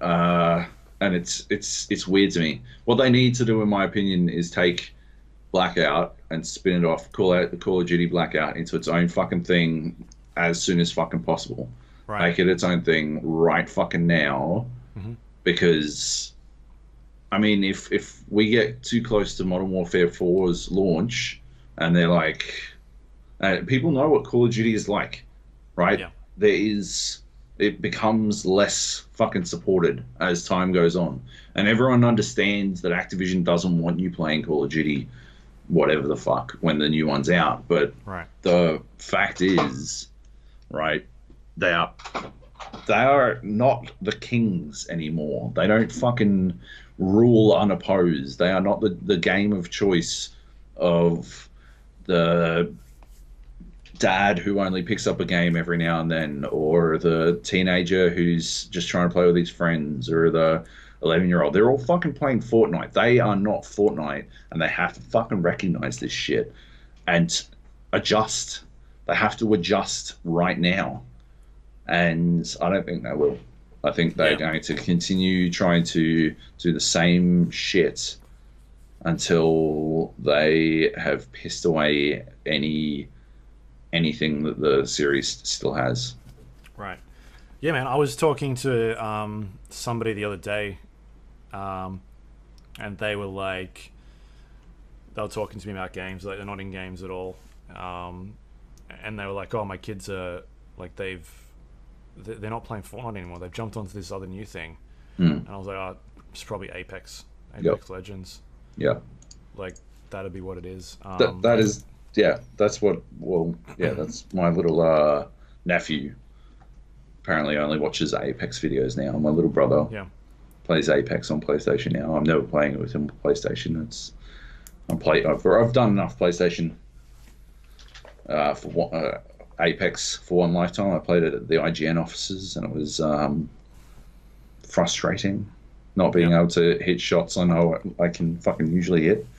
Yeah. And it's just like, it's that whole, you know how positioning is so important in games, but I was still positioning myself the way I would on PC, but I can't hit the shots that I would on PC.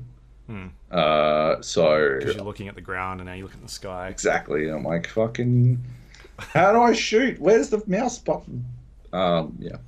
It's getting fucking punted. I did have a good game. I think I told you. I grappled into a dude, shot him with the shotgun, got fucking tons of kills. It was a good one. That was a good one. Anyway. Yeah. So need to evolve. They do. Yeah, I don't know, man. I like we said before when we were talking about this stuff. I'm curious to see what they do with Battle Royale, including Battlefield. Like, it needs to be separate. I think it's the biggest mistake they've made by having it in the game. Yeah. Especially considering how successful it was for Call of Duty. And the next Call of Duty comes out, and then, like, what now? You've got 2 games installed, and you want to play Blackout on one of them, and like, none of the progression carries across because you're earning all these season passes in one game, and whereas in like Modern Warfare 4, the season pass is across all the modes, and like you're unlocking things, and it's just a weird system. Yeah. Speaking of systems, System Shock 3. Teaser. Did you watch this? I did not see this at all. Yeah. I will have to look it up after this. We talked about this a while back. Original parts of the System Shock team, I believe, are working on this one. Haven't heard about it in a while. They released a teaser trailer a couple of days ago, and yeah, man, it definitely looks very pretty. It's gone for that very dark. The lighting plays a big role in it. Yeah. Awesome Style. And obviously there's some voice works from some notable characters in that universe. So they're definitely teasing some things. Ooh. I'm wondering if we'll see it somewhere at E3 somewhere, maybe at a PC show. Ooh. Would be my guess. But yeah, man, I'm a big fan of System Shock. Obviously, that's a series that spawned off games like the BioShock. Yeah. Highly influenced by things like Thief as well. We had some people from the System Shock team go to Thief. Yep. It's got a good legacy. Prey. Yeah. Obviously, yeah. Harvey from whatever the fuck they're called. That studio that made Prey and Dishonored. He worked on System Shock 2, if I recall correctly. Deus Ex. System Shock is the granddaddy of the interactive sim genre. Yeah, that all these very well-known developers, or developers that are very well-known now, that have come from that studio. Oh yeah, from Looking Glass. Yeah. Yeah, exactly. I'm pumped. Anyway, you should go watch that. It's a very short teaser, but yes, it looks cool. And lastly, Game of Thrones whiskey. We were just talking shit before we started this, and we saw this in on this site. You're a big Game of Thrones person, Joab. I am. Would you buy the Game of Thrones whiskey? I would not. I would not buy the Game of Thrones whiskey. I've been checking it out because I was like, oh yeah, I'll buy some Game of Thrones whiskey. Why the fuck not? Because I'm building out my whiskey collection at the moment.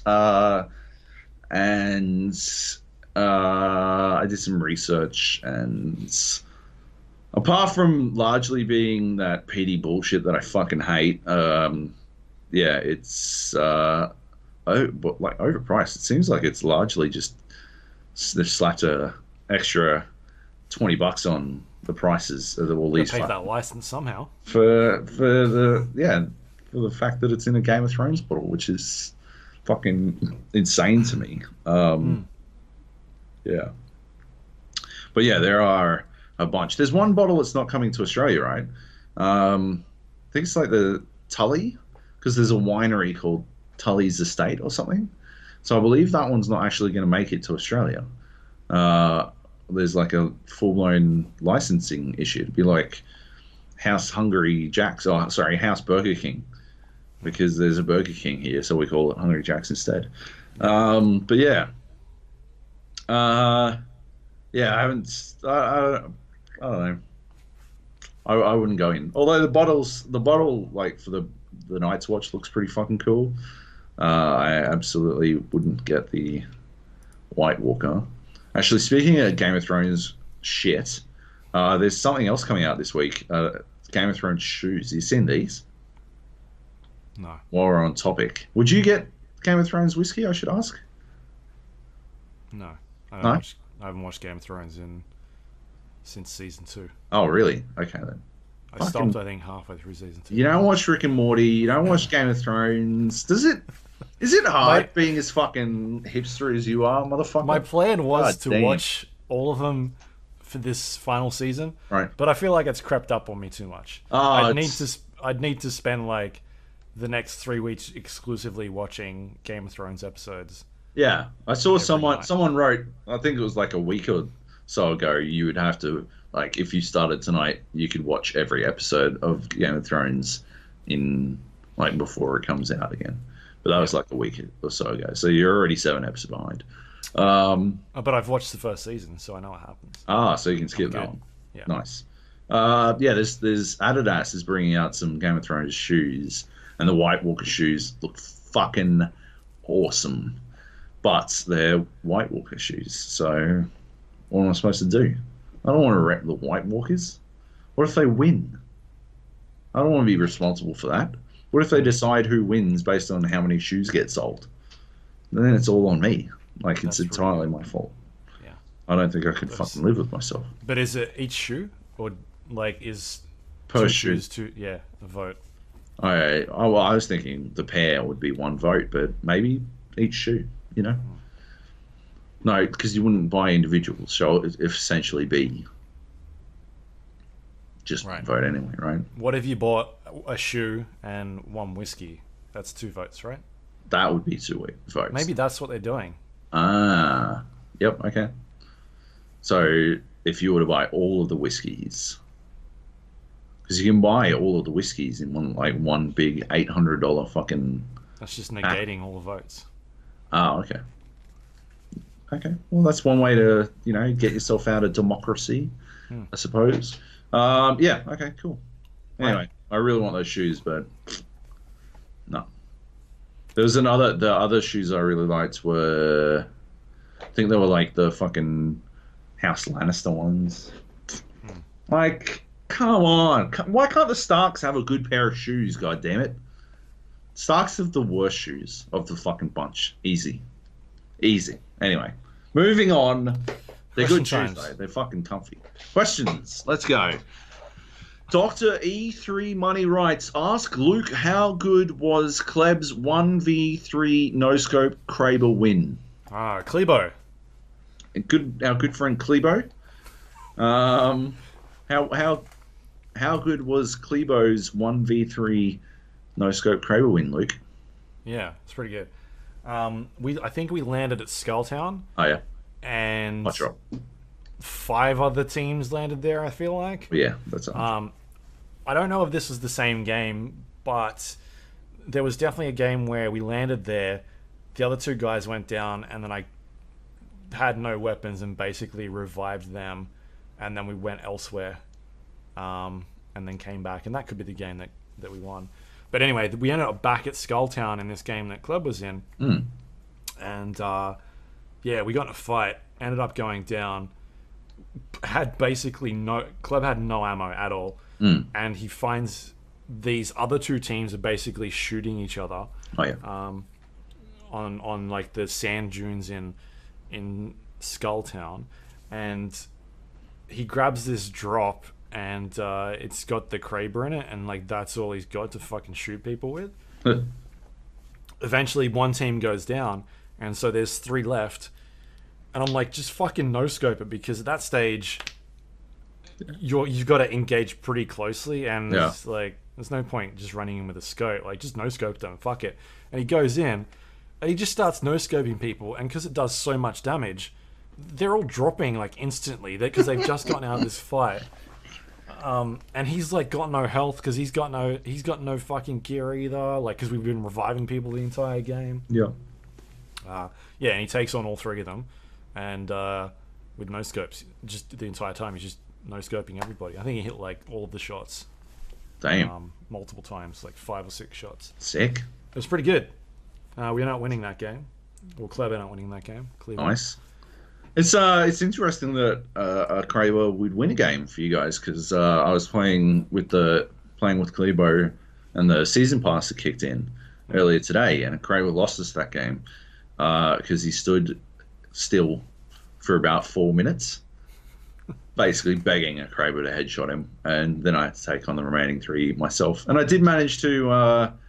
Oh no, we both managed to down one of them. I shredded the armor off the other 2. But I couldn't get the fucking finish. So, yeah, that was a bummer. I think I got like 980 damage on that one in that game. Right. And I respawned Kleb and everything. So he was coming in with, like, fuck all. But still, standing still to, bait out a Kraber shot. I don't know. Not the strategy I'd go for. Klebo. Classic Klebo. Anyway. New question. Good question, Drew. Bit insular, I think, But good question. Drew didn't do anything.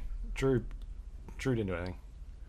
Like it. I was giving feedback at least, like saying, "Hey, just no scope them." That's feedback. Yeah. Drew was like, I'm writing in the Discord. I'm off to build my new house. Heckles writes, what are your thoughts on free-to-play games with season passes? Are they a positive way for dedicated gamers to continue supporting their favorite games, or is locking the sense of regression behind a paywall taking a core experience of playing games away from the player? I feel like leveling heroes and earning currency with Dota Plus should be part of the core game, and I feel the same about Apex Legends. The cosmetic and in-game currency rewards for each level should be standard, and I feel like they have created a system that isn't rewarding, and are bringing it back to the standard, but behind a season pass. I want to give them money because it's a great game, but so far I don't see the value that the season pass adds, apart from fixing some issues that I had with the game to start with, e.g. leveling being boring, no way of earning in-game currency, drops being capped, and cosmetics being too expensive. Yeah, I don't agree with you in the sense I do. I think season passes are a fantastic way to keep people engaged with the game, and I think it's a great way to keep support coming in for the game. I think season passes solve a lot of problems from that perspective. I do agree with you that a lot of what they have locked behind the season pass is kind of should be bog standard and should be available to everyone regardless of whether or not they buy in.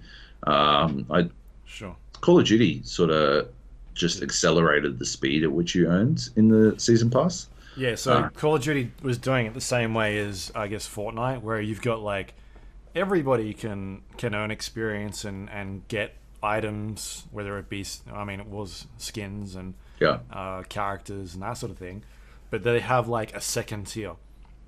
And then when you bought that season pass, it would open up another tier, and, this has, like, a bunch of extra stuff in it as well. So you could still, like, play the game and get things out of it, but if you bought the season pass, it was like another level to it, and you get even more things. Right. And it, like you said, it did fast track certain. Yeah, so I like that style. I reckon buying the season pass should just double the speed at which you earn shit. That way, or like some rate at which you earn the season pass unlocks. That way, everyone still unlocks stuff regularly. People who want to put some money in will like earn a bit faster. We were playing with a dude because I was talking to people while we were like our random third. I was talking to our rando, seeing what they were about, and we were playing with a dude who hadn't played the game enough to unlock Octane, but had bought the season pass because he loved the game so much. I'm like, okay. Just buy the character. Or like, how have you not played that much of this game? Because I did it pretty easy. I'm gonna be honest. Like, I've got enough for another. Like, I bought Octane, and I've still got enough for another one. I don't know, man. Like, bit odd. Anyway, yeah, I don't like. Well, like, I don't like. I've said it already. I don't like Apex Legends season pass this season. I don't think it's worth money at all. But yeah, like, I think if they were to fix it the way we've said, it'd be pretty good. Right. I never asked this, but how does it? Is it like a book? Like, is it the same way as Call of Duty and fuck, I forgot the name. Fortnite, where you've got like a grid-based system. It's like level 1, you get this. Level 2, like, is that the way it progresses, or is it like just random drops? No, it's 1, 2, and level 2 you get like a loot crate and you unlock something, and then you get to rent hats like PUBG. I don't think there's any rentals, sadly. Yeah, even though that's obviously the best way to go about it, rentals. Yeah, I love renting tank top t-shirts. What a fucking bag of dicks that was. Jesus Christ. Yeah, anyway. Good question, right. Heckles. Yeah. So it's an interesting one. That's it. Let's wrap things up. You can find The Gap under iTunes, Android, Windows Store, Spotify, all those wonderful places. The Gap, the GA podcast, search for that, will definitely come up. Please rate and review the show. It helps other people find it. It moves us up in the list in certain places. And if you want to send us questions, you can do it via email, thegapodcast@gmail.com, or you can go to our Discord page, which is thegapodcast.com/Discord, like Dr. E3 Money did, or like Heckles did. Yes. We've got a bunch of voice channels in there, people playing games. Maybe jump in this week if you're playing Sekiro and you need some help, or you want to talk to people about the game. Maybe do that. We'll be playing some Battlefield as well. There's people playing Division 2 still. Last night there was I saw a team and a bit in there still playing it. Yeah. There's definitely people playing Division. We've got a clan up and running. I think we hit level 5 the other day. Oh, yeah. I haven't really checked much how that's progressing, but Cool. seems to be going. So that's cool. If you want to find us on social media, you can go to facebook.com/GA podcast, twitter.com/GA podcast, or you can go to our YouTube page as well, which is youtube.com/the GA podcast, I believe. Or you can go to thegapodcast.com/YouTube. One of those two will be on there. Last week's episode hasn't gone up yet. I had some issues with my hard drive. Okay. Which I only fixed this morning. Okay. It is fixed, turns right? out when I was fucking around inside my computer the other day, I must have knocked a cable, and that was gone. And so I was like, oh, that's a bit shit. Have I lost an entire hard drive? But it turns out I didn't. So that's all sorted now. And so I'll upload that as soon as I can. Cool. And I'll try and put some footage up of Sekiro. Only issue is I can't put a lot because of my embargo details. But Oh, okay. I'll do what I can. Okay, cool. If you want to check that game out and me dying a bunch, fine. You can go to our Spotify page, thegapodcast.com/Spotify as well, if you want to do it that way. So people listen on Spotify, which is cool. Awesome. The website, thegapodcast.com, has got links to all the things we just talked about, including past episodes of the show.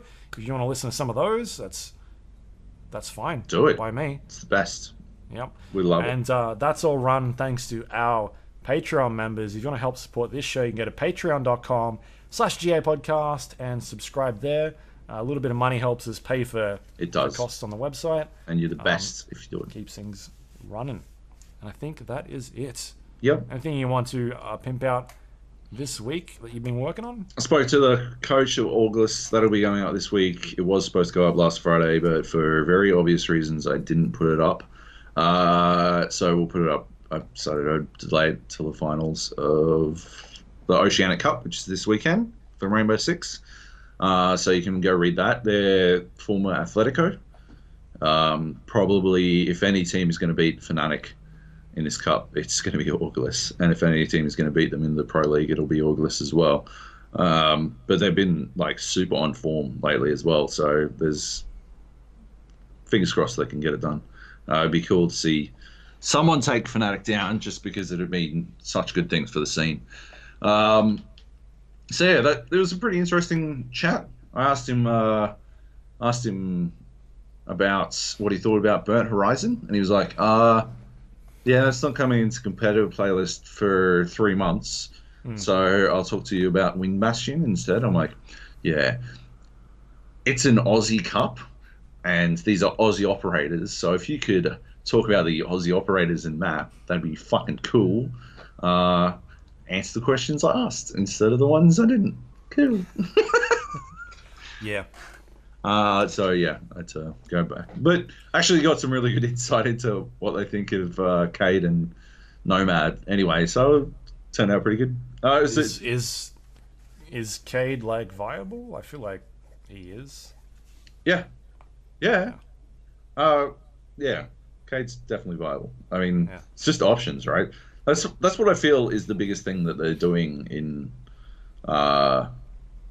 that they'll be doing in the season 4 is adding extra options to allow people more ways to do certain things. Yeah. Do certain things, yeah. To make the choice of banning a bit harder.